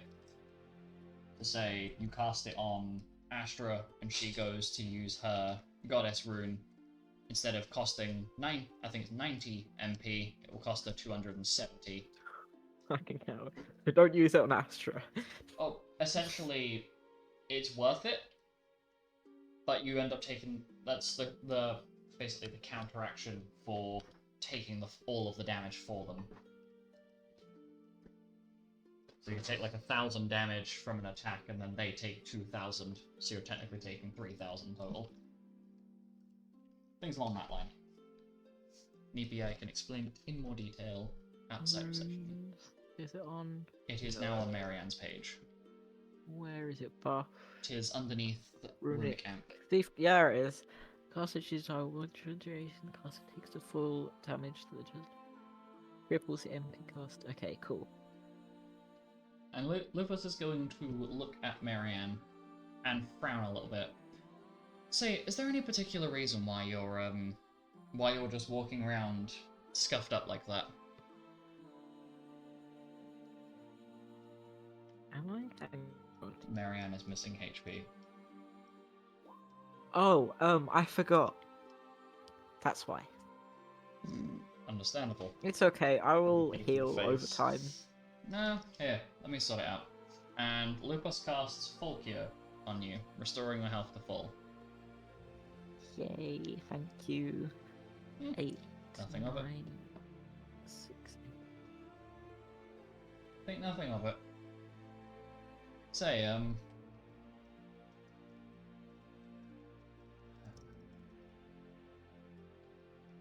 I don't suppose you've seen Lilac hanging around at all.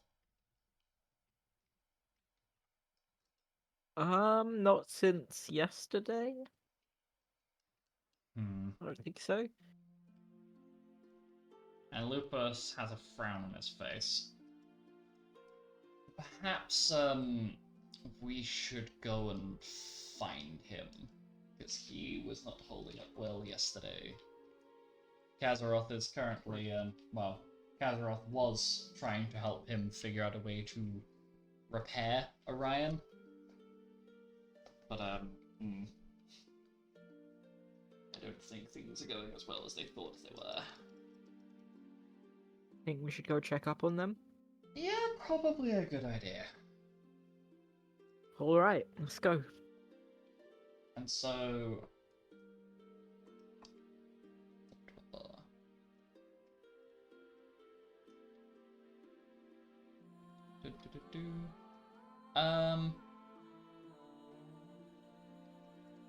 Okay. So... Luna and Yuzok come back from their foraging mission. And something quite unusual... Like, Yuzok excuses himself to go find Xanis. And Luna, you are introduced to the rather interesting sight of Kay having a full-blown, very animated conversation with Ankh. And both of them seem... I'm gonna sneeze, hold on. Oh, there we go. Sneeze complete. My brain is now exploding. Bless you. Thank you. So, you notice that Ankh and Kay are having a very, very animated conversation, and it's like, the only thing I can picture is like, if you will, like two gossip girls meeting. and having tea to pour between the two of them. Like, it's a very animated conversation between the two of them. Kind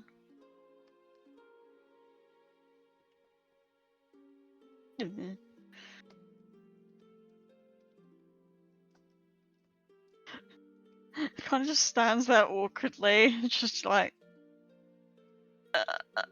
no, do I? Before deciding to approach. And the two of them stop their conversation for a moment as Luna arrives. Oh, hey Luna. Me and Hi there, Kay. me and Mr. Nuts and Bolts over here are having a conversation. We're talking about family history. Because there's a lot of really interesting information. And there was something that hey, and she turns her head towards Ankh. Can you do the thing? If I show her the thing, can you do it as well? And he just sighs. Oh, yes, if I must. So, and Kaya's like,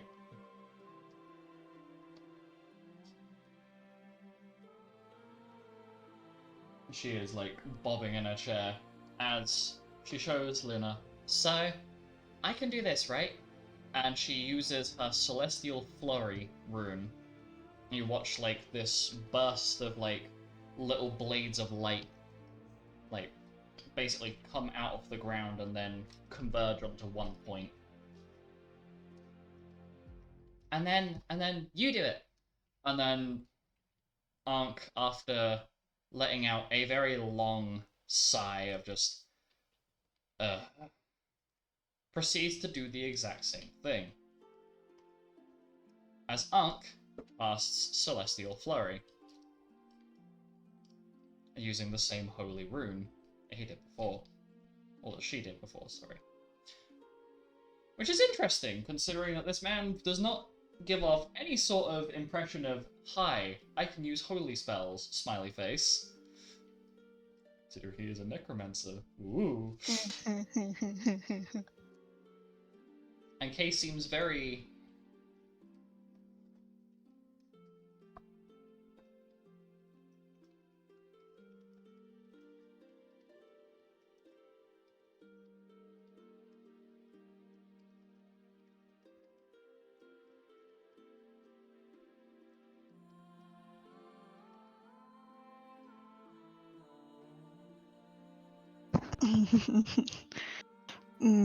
Yes. Silence. Sorry, I'm trying to process what to go from there. Kay has a little smile on her face. I should try teaching you that at some point. But there is something I want you to kind of show me. Hmm? How are you so good with the bow? And she looks a little bit. Hopeless. She has like a little hopeless like expression on her face. Because I'm not too bad with it, but holy crap, my aim could definitely use some improvement. Well, I can certainly try and help you with that. I've basically trained with the bow my entire life. Not that I can't use other weapons, it's just my preferred choice. See, I'm better with spells more than anything, so my capacity to do things only really goes so far. Oh, I know. If you can help me be a better shot, maybe I can try teaching you a rune. Specifically the one that I just used. Okay then. Sounds like fun. And so, the two of you end up going off to train for a while. And I will do... I imagine. Yeah. I imagine that, the thing I mentioned about Luna finding a flower Yes. whilst foraging. She just tucks it deeper into her bag for later. I mean, if you want, you can make a point of going to drop it off on your way to the archery range, because I think the route that you would have to go would be because you've just come out from the stores. No, it's something that she just wants to do later on her own. Understandable. That makes sense. Right. So, brain cells. Oh boy. Okay, it's that time. So, Lupus and Marianne have gone to find Lilac, and Astra. The thought has occurred on your mind of, hey, I wonder how Lilac's getting on. The same compulsion has kind of been felt by Diana as well. Of, oh crap, yeah, probably good to check in on my little fluffy bestie because Mans is not doing well. Yeah. And so you're all making your way, and whilst he has not uncloaked, as far as I'm aware, Zippy is kind of making it. Zippy is kind of following along. Oh God, if you said making his way down. I was going to, but then I was like,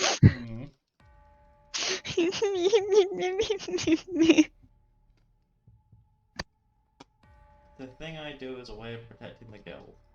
Yes, and definitely not just because it's funny. Partially. But there's a group of people watching our every move, and they attack thinking that there's 4 people and there's actually 5. There's definitely another reason, but I'm not going to poke you for it. So as you're going towards the room where Kazaroth and Lilac approached earlier in the day, or earlier in the night, I should say, to basically try and find a way of, if there was any way of basically saving Orion, or figuring out why his soul was not in his body. And as the 5 of you are approaching that room, you hear loud shouting, crashing, and the sound of several pieces of glass shattering. Uh-oh. Oh my god. Making my way a bit faster. And Lupus seems. Nope. Oh, Zipper. Sorry, I'm now messing around. It's freaking what? It's my jumper's bloody zipper. I keep on messing around with it now. That's Ah! Don't worry about it. Okay. So you end up approaching the room at a more rapid speed, understandably so, and you can hear Lilac shouting at Kazaroth through the door. But it's too much. It's like you can hear what's being who is shouting, but you cannot make out what is being shouted. But the 5 of you have converged outside of this room and are all currently trying to ponder whether it's a good idea to even enter in the first place.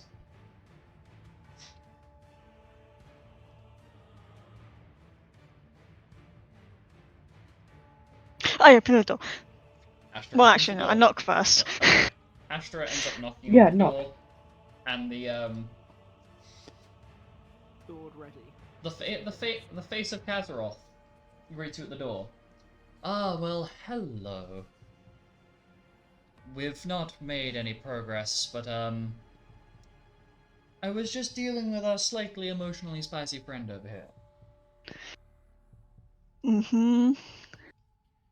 Come in. And on the table there is there is a black glass, or like black crystalline kind of like lid. It's like an upside down storage tub. If you can think of, like, the tubs where like food tub Mm-hmm. esque thing. basically think like the bottom of one of those turned upside down on top of this table, made of like a black crystalline glass material, so you can't see inside of it. But on the top of it, there is a little note that says Orion Elmben in cursive. And Lilac appears to be very much red in the face, as he has been shouting at Kazaroth for the last however long. Anyway, you were saying, Mr. Lavanda, about how I had no morals or something like that? But do continue, don't mind the guest audience. And Lilac is very quiet.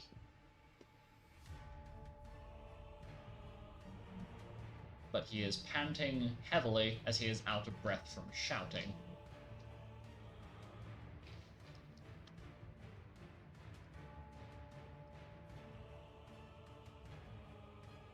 What seems to be going on? Are you asking this to Kazaroth? Are you asking this to Lilac? Just to the room, but mainly looking at Lilac. This, Lilac speaks up. This man is suggesting the idea that his soul has been utilized for something else, and I have been trying to convince this imbecile that his soul has not left the material plane. After all, I am a Lavanda. I would know this, Mr. Big Biologist Man. And Kazaroth just smiles back at Lilac and is currently spinning a small porcelain duck on the tip of his finger like a basketball. Completely different tone to the one that Lilac is taking. And what he seems, or has kept suggesting, is that we temporarily attempt to reanimate him to figure out if the soul is actually on this plane or not. But why would we do that? Because it's morally wrong.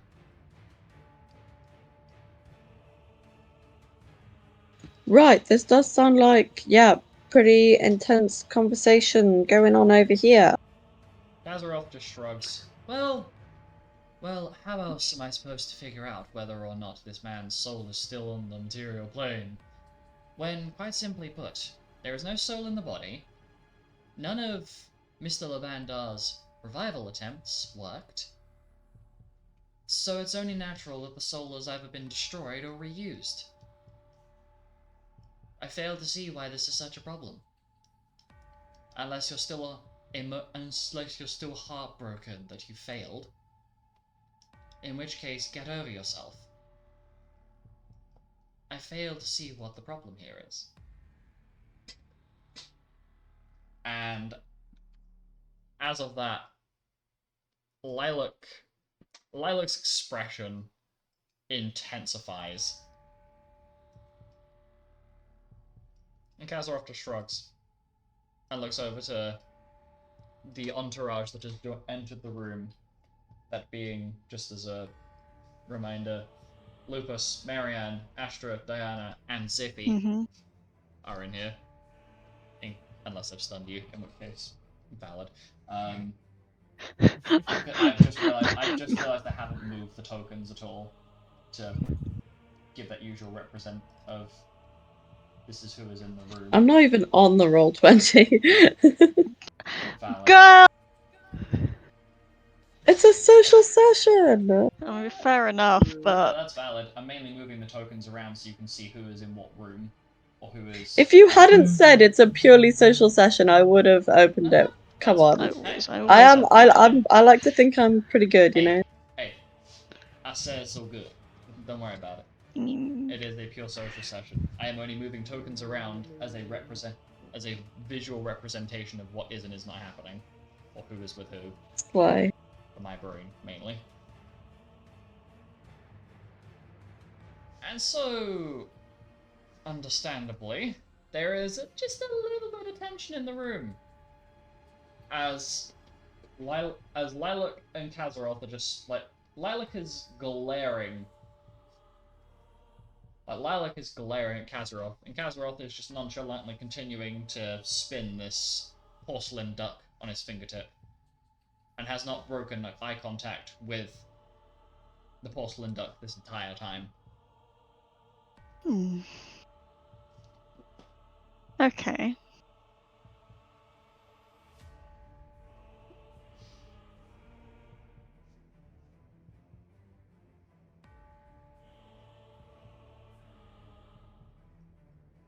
Lupus looks over to Astra, Marianne, and Diana, and very lightly nudges his own shoulder, like his elbow backwards, into Ziffy.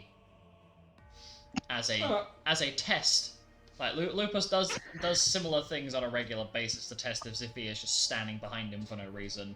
And you just hear the noise out of Ziff. Right, so... how exactly... maybe it might be a good idea to take one of them out of the room. Just... so... this whole problem doesn't perpetuate into something worse. Yeah, good plan. Oh, Lilac, why don't you come this way? Lilac looks at Diana and just glares at her. Do you think I'm stupid enough to leave that man in the same room as the person we are trying to revive? We won't let him do anything. Okay, well, let's just do it the other way round.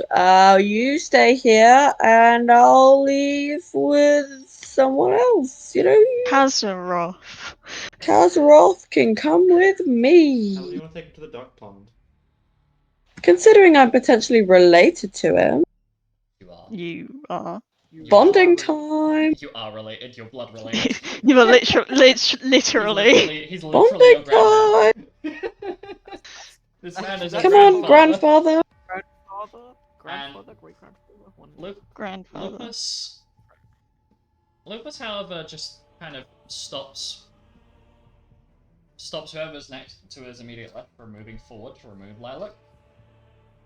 So, let me get this straight. There isn't actually a problem here. Lilac, can you just step out the room? And Lupus looks directly at Lilac in the eyes. The two of them are making eye contact with each other. You are very visibly exhausted. You look like shit. Let Kazaroth deal with this, because if you can't pick up whether his soul is left or not, Kazaroth may have more of an understanding of this man than you do. And it is at this point where Lilac leaps across the table to try and basically shiv Kazaroth in the chest with Reaper's Rose. Cover. Can I cover that? You are welcome to. However, this does mean that you have to basically knock the glass case off of the table, revealing the bisected man that is currently underneath it. Okay, probably not. And so, Lilac's the Reaper's Rose goes straight into the wall panel, and Kazaroth stops spinning the porcelain duck. The duck hits the floor and shatters into pieces. He blinks again, and looks at Lilac, who is now visibly shaking in his boots. Ah, I see. So you've chosen death. And Kazaroth proceeds to, with bare hands, I have my tranquilizer rounds on me. You do not. Damn it. You watch as Kazaroth applies Faith 2 to himself and proceeds to start wailing on Lilac with his bare fists, repeatedly casting Vampiric Touch over and over and Can I over try again. and pull him off? Before Oh my goodness, Grandpa, stop Kazaroth it! Stop it! basically grabs hold of Lilac by the shoulders and picks this man up and throws him out of the room. Perhaps this little bit of re-education will remind you not to fuck with your elders. Now, I am going to figure out where this man's soul has gone, and you are going to get some rest, like I have told you. 15 times. Wait, no. 16 times over. Nearly forgot the point when you started shouting at me before they came in. He'll be fine, by the way. Azeroth. Yes. That was unnecessary. Are we Yeah, children? Grandpa. We do not solve our problems by throwing people. Okay? And that's coming from Marianne. Use your words next time. Kazaroth looks at Please. Marianne. Dear child, you do realize that I have tried to talk reason into this man. I have been awake the entire night. Fortunately, because I have managed to harness the powers of undeath, I don't require as much sleep as the rest of you. While I still get to look absolutely glowing, and I don't get to rot into a pile of meat.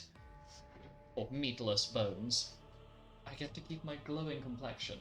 But I have already tried to talk sense into this man to get some sleep. So, sometimes a good punch to the face is required. But don't worry, I didn't leave any marks. He won't have to worry about picture day. Although, if you'd rather, I could have let him stab me a few times and then reappeared like magic. I will return some He was results also wrong to try and stab you, okay? Well, Two wrongs don't make a right. You're not wrong. I will bring my findings to the table later. If it is quite alright. I do Also, require... don't do anything to this guy's body without talking to Gareth. Of course not. Of course not. Please, I have been using my magic to try and figure out where his soul has gone. However, it's kind of hard to use necromancy and dark magic to trace a soul when the literal epitome of the white magic and restorative magic is literally standing in the same room as me. Yeah, that yin and yang thing do be a bitch. Yes, unfortunately. Well, it wouldn't do me any good to stay here in that case if you are going to be doing this. So, I wish you luck. It won't be any harm, dear.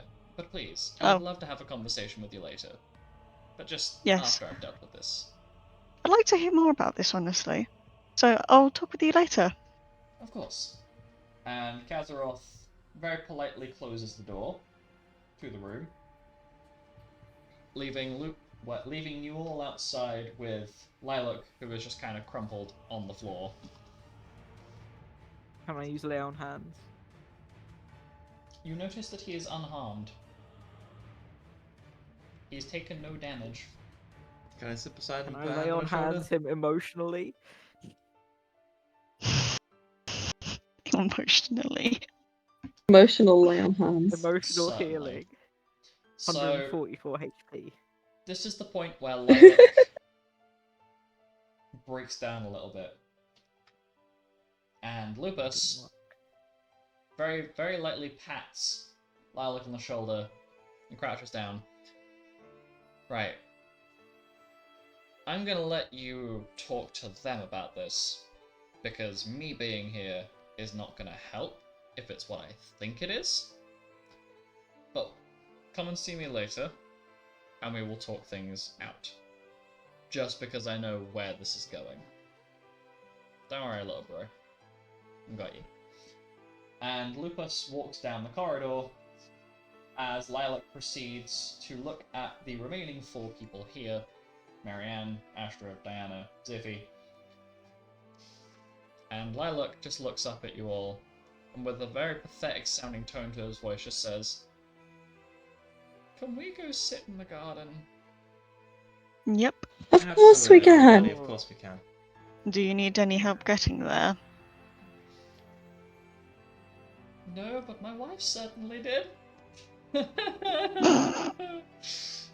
He in, proceeds come to on, come on. basically hang off of Zippy as you guys go to a garden and sit down. And Lilac just leans back against the bench and looks up at the sky. It's a surprisingly nice day, despite the fact it's cloudy. I thought she was the one, you know? We had a daughter together, this whole pressure of the heirlooms, knowing that everybody that we love and care about could be dead? Or could die? God, the pressure is just...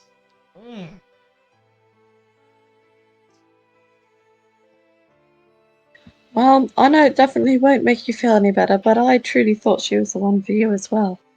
I'm equally surprised at how things turned so quickly. Lilac's hands are trembling a little bit as he basically puts his hands on the sides of his head and just takes a moment. I don't know what to do at this point. The love of my life is no longer... Well, I say love of my life. The woman that I spent so long loving is now gone. Lost to the same enemy that we've spent years fighting. Dear God, having to fight Lupus was bad enough. But also having to deal with the fact that, well, I was second best him is this whole complex in itself. And just that and what happened with our adventure, I'm still getting past that. And then knowing that the future, obviously you're not as familiar with them all, but I've spent years healing wounds and injuries from these people. Well, these fellow guild members I have. When we go into that final battle, none of them may come out. That's a terrifying thought. Life was so much simpler before the Lillian Beast came back. And it feels hopeless. The only way we got rid of her last time was we had to open up a fucking rift in the planes themselves and shoot her and basically kick her ass through it. We didn't even kill her last time. We just... whoop! Out the material plane with you! And he does a little pushing motion with his hands.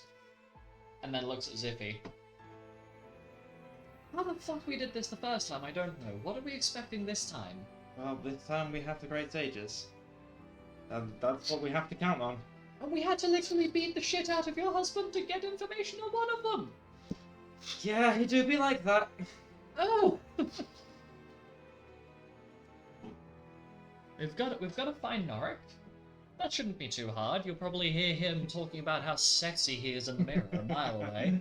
I'm looking forward to seeing Nora again. Honestly, so Very am I. excited.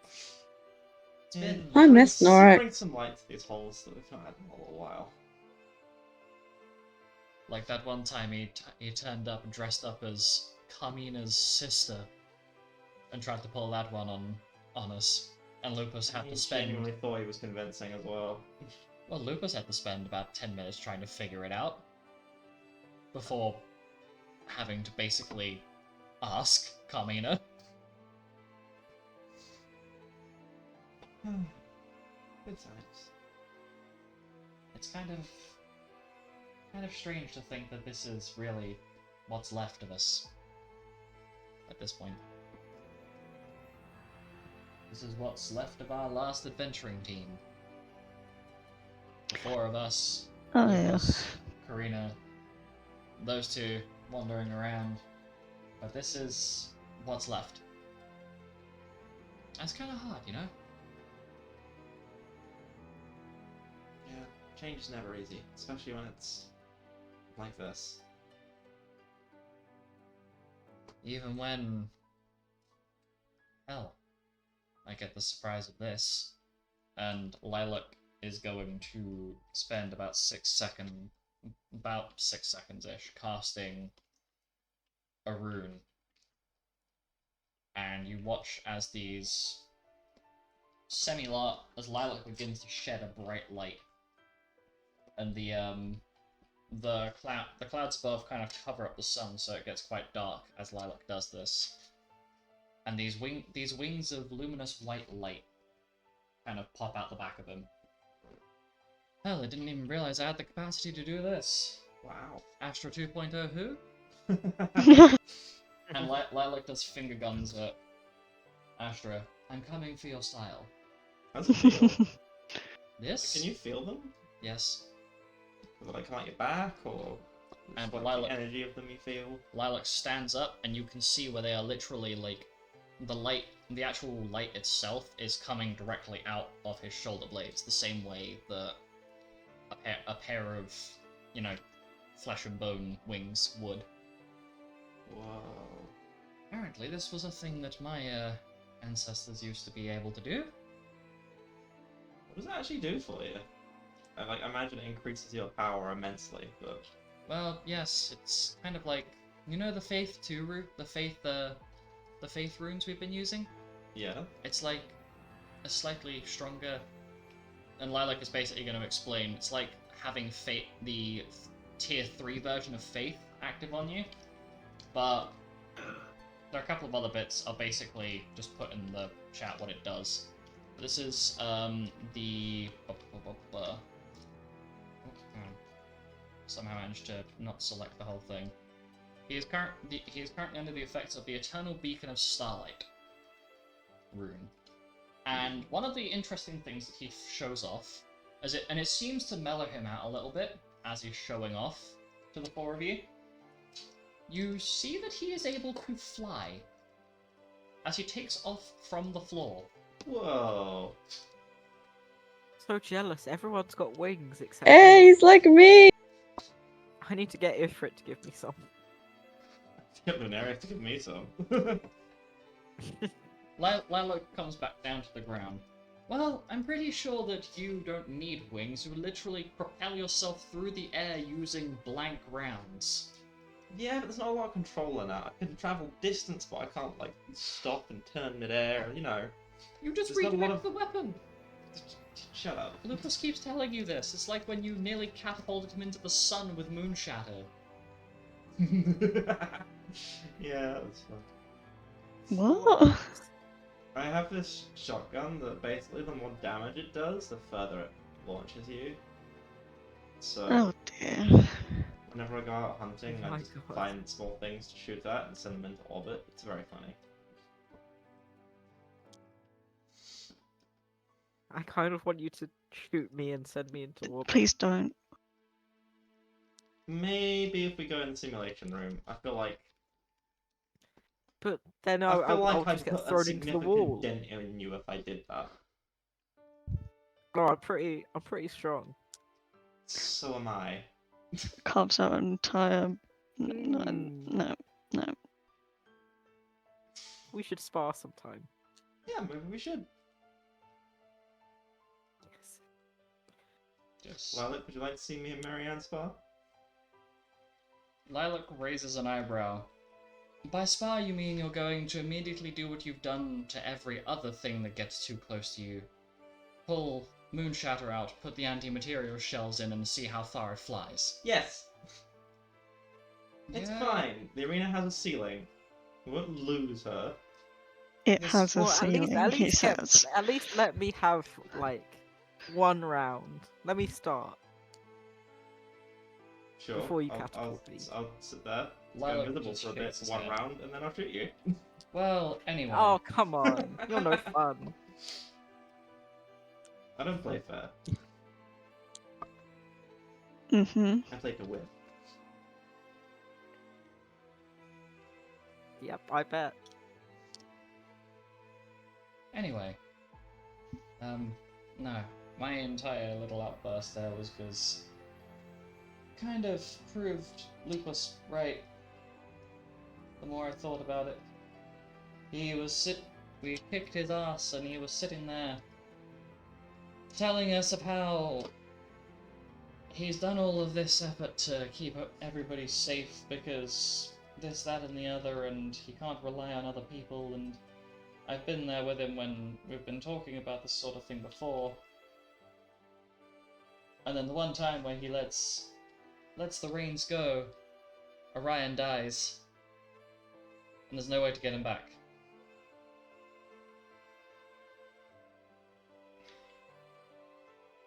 That was... I tried so hard, and can't even reincarnate him there. Because even though, yes, okay, we could bring the body back, there's no soul to go with it. It's monstrous. Hmm? So that's monstrous. Yeah. Also, what do you make of the girl they dropped off? She's been silent. Girl's got a pulse, but she seems almost comatose.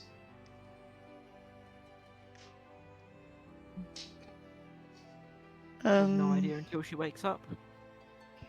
Seems I like could she... always go into her dreams. That's the thing.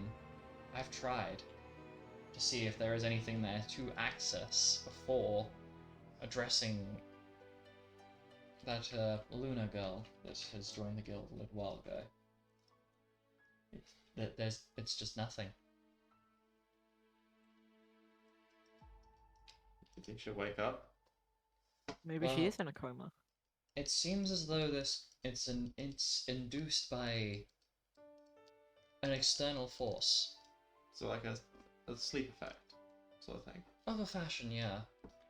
Being maintained by something or someone. Maintained. Yes, it doesn't seem like a naturally occurring effect. Huh. Do Hey, you I've guys got- think it's strange that she just sort of appeared after we found Orion? well, It is I think so it's strange strange. that she managed to get all the way here and then passed out, and then it's being maintained by an outside force. Yes, that too. Lilac scratches the back of his head. Well, there's a couple of nuances to it. Essentially, there was signs on her body that she's been attacked in some manner, or at least repeatedly injured or maintained in such a manner. She matches the age and description of Amethyst that Luna's given us when she arrived here, even if it is a very brief description we got. And the missing person profile matches. It wouldn't exactly be the first time that the cult has taken people in and essentially planned to use them at a later point as a bargaining tool to convince certain villagers to pledge allegiance. It's the only thing I can think of. But I think she's purposefully being kept in this state. Potentially as a way to twist Luna against us, or force our hand in some manner. It's the only feasible option I have. Can you dispel it? I have tried. And even with these glowy things attached to me. I should teach my daughter how to do this eventually. It's just... how do I talk to her about her mother? Like, I don't even know where to begin with that. I mean, it's such a big thing that it wouldn't really make a difference no matter how you go about it. You might as well just come out and say it. Yes. Play it where it lies. Well, she knows what happened. Her mother told her about that, but I'm not sure how to approach her about it. I'm thinking maybe just go at it. just say how I feel and see if she feels the same. Maybe ask her first how much she knows, and go at it from like a nice caring angle, something. Lilac nods. Yeah. Anyway, should we sit and watch the cloud? Do some cloud gaze or something. That would be lovely. Okay. Let's. I'll go and be talking to Lupus about the situation in a bit. You should get some sleep first. Yes. As Yes. soon as we're done here, you are going straight to bed. Fine. And during this time... And I'll carry you if I have to. No. No, I'm quite good. Okay. Luna. Yes, it is me. You are on your own now. Kay has gone off to go and practice on her own for a bit. And I'm presuming you are going to go and see Amethyst. Yep.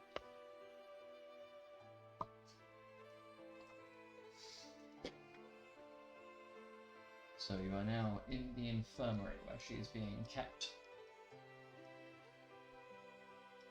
in a sort of protective ward. Seems to be maintaining her health and keeping her in good condition.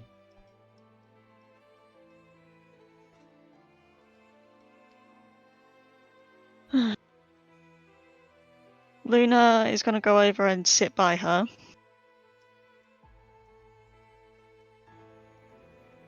And just look at her face for a little bit before rummaging in her bag to grab the flower that has probably been a little bit crushed at this point.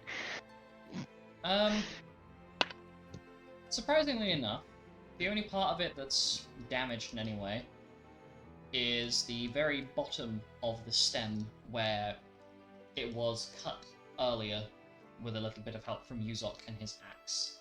And that is when you notice a couple of runic letters fade off of the plant, and you recognize Yuzok's magical aura coming off of the plant and fading as the basically the aura of the plant around the plant fades as the runic spell does.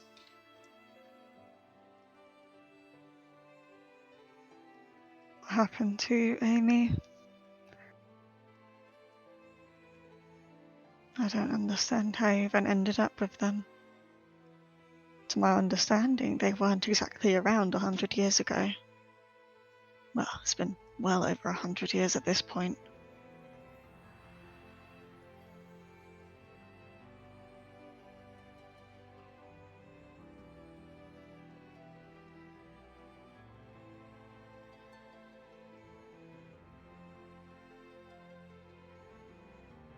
I wonder if you'll wake up. I don't hold a lot of faith in regards to you, I'm afraid. Sorry about that. I'm not quite sure how to feel. She just stares at her for a bit.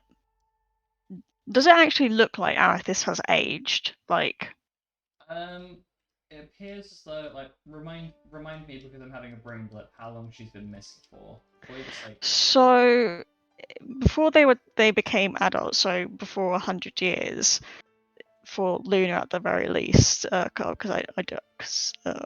what was? what age would Luna have been when she disappeared? Amy would have been 95-ish. 95. And Amy's a wood elf aerialite. If you don't mind me asking, what's the age difference between Luna and Amethyst? I'm going to say do maths 2 here. years because I definitely never thought about it, and I definitely gave Amy an appearance and just said, I'm joking. It's about 127 years ago, roughly, doing the maths in my head. So she does not look like she has aged past,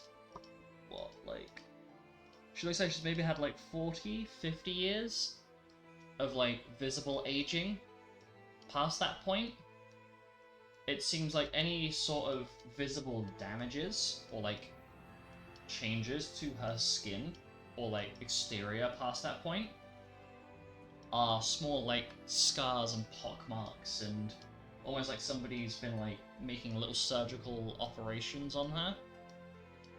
So it seems like you can roughly draw that whatever happened to her, she definitely has not been conscious, at least no from what you can guess. Yeah, let's have a look. Mm. From what you can roughly guess, it doesn't seem like she's been naturally conscious for a little while, as though she's under some sort of extremely powerful magical sedative.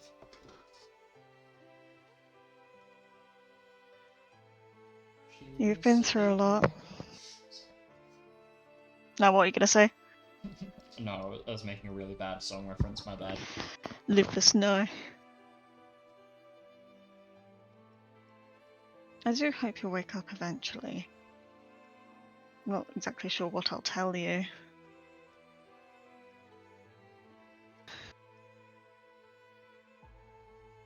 Luna places the flower next to her.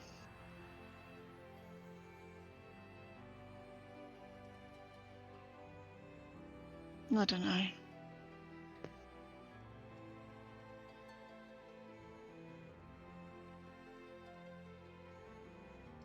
And then we'll just get up and leave. And so you end up returning to the guild room, where everybody has kind of ended up surrounding Letizia, and is just kind of pelting her with random questions. And you re-enter the room as Alice and Penton are making apologies for their slightly cold reception, or in Penton's case, a slightly pointy reception. But It was the edge of the blade, so it should be sharp. still pointed in some capacity. Yeah, I guess. The sword came. Stabby, stabby. Yes, you walk in as the two of them are apologizing to Letizia about the hostile entrance. So in this room right now is Alec, Alice, Aurelus, Kay, Letizia, Luna, Nolan, Penton, Xanis, and Yuzok. Scene. Go for it. Alice and Penton, I believe you have some things to be saying. Smart. Oh, but you said we just finished saying. No, Sorry. no. You're in the middle of it. Luna has arrived into the room as you are midway through. You are like halfway through apologizing to Well, her. yeah, as I said, I'm Penton Niasoleno. It's nice to meet you. And I am very sorry that I tried to kill you. I didn't know the attack from yesterday was entirely over. You walked in, total stranger, and no one told us you were coming, so I went into fight or flight mode, and I am sorry if I scared you or hurt you in any way. No, honestly, it's perfectly fine, Penton. I completely understand why you acted like that. If someone came into my sector and, you know, we were all on high alert, I would do anything I could to protect the people I love. So I don't have any hard feelings about it. I appreciate Yeah, your understanding. equally, I'm very sorry, but I could have come across as rude or anything. That wasn't my intention. That's all right. Don't worry about it. I understand that. Well, it sounds like you've gone through quite a few people, and I don't want to be that replacement. I hope you can think of me as just good old Letty in the end of the day. Sure thing. Money's a nice name. Thank you. Ben is quite a nice one as well. Yeah, welcome to the group. You really can, feel welcome. I appreciate that. If there's anything you ever want to talk to me about, or if you ever need a helping hand, just give me a shout. I'll come holler. So, why are you here then?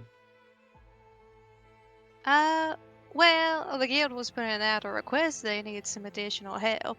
And my little old sector, they wanted me to go and join the guild so that I could, get some assistance with a personal issue of mine. You mean to say you're cursed? Kay pops up.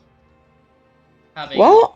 having been sitting there reading her book most of this point, like, Kay has been mainly ignoring, maybe not so much ignoring, but not really addressing Letizia.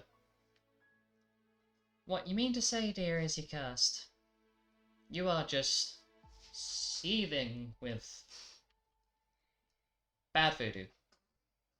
Wow. I haven't really heard of people who'd be able to read curses so easily out of someone. But I suppose you've kinda dropped the bucket before I could? Well, it is true, I do have a blood curse that I'm hopefully gonna be able to cure one day.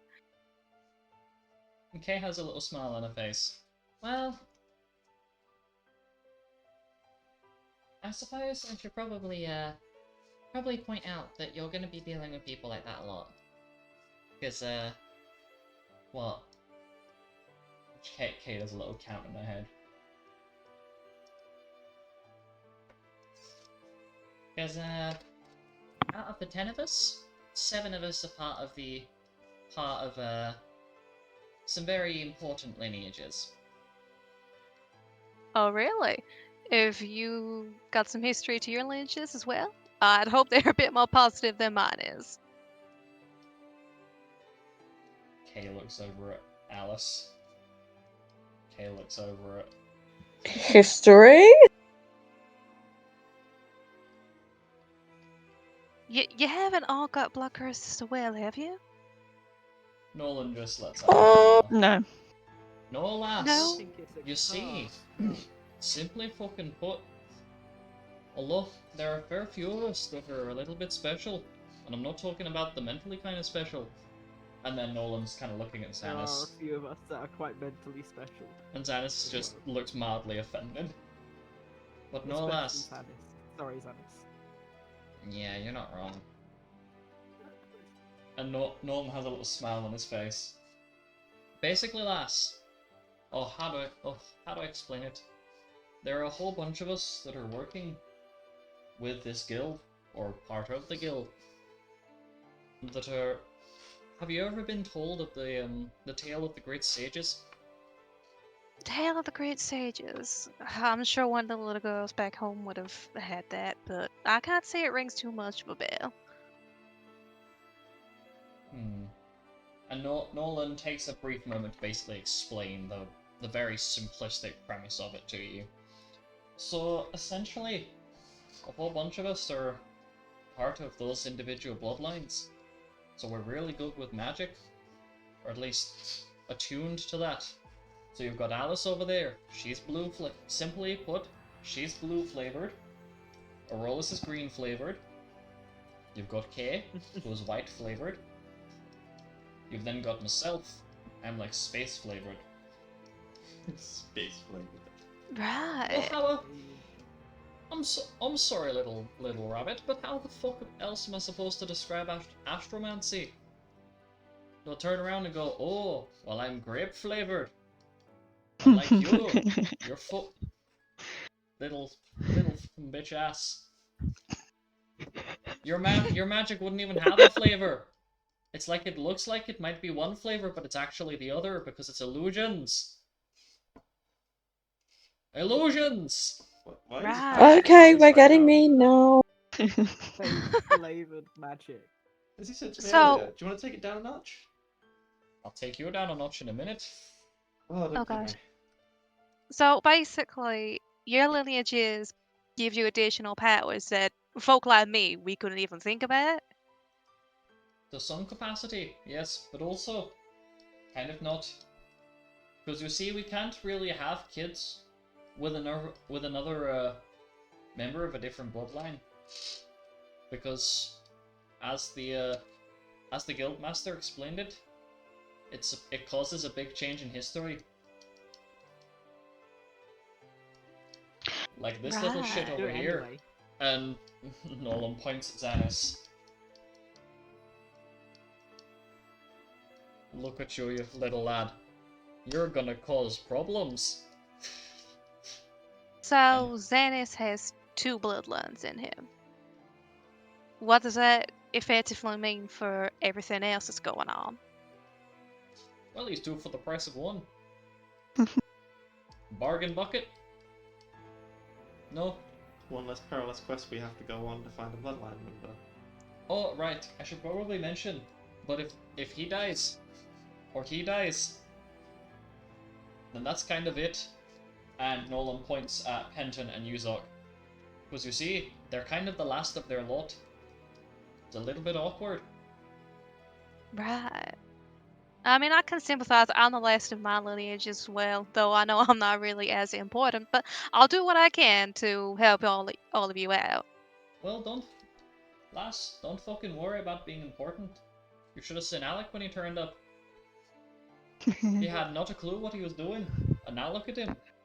Romancing with Mr. Green flavored over there. What are you, Right. mint? Apple. No. They're apple and grape. So Alec, they're gonna have you're some. grape flavored. Together we are a fruit salad.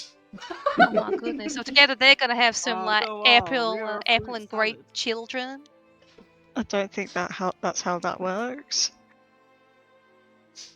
No, I don't Listen, think I'm sure Nolan anything Rollers is can have possible these children. day and age. I don't think that's possible. No matter how hard we try, it's just not gonna happen.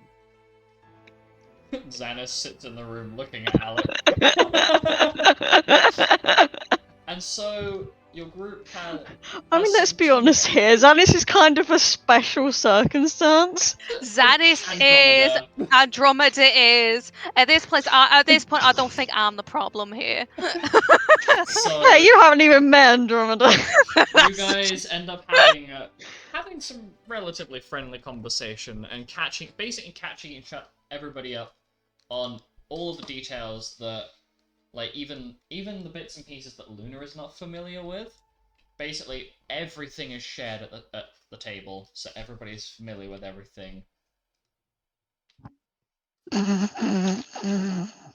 And you go on into the evening. You're brought food later into the evening as everybody's just kind of relaxing at this point. And then you're all mentally aware that in a couple of days' time, you'll be embarking on an airship from the Sleeping Wolves Guild directly to Levias. And that is where we're going to end the session. Bye-bye. Meep meep! Boo!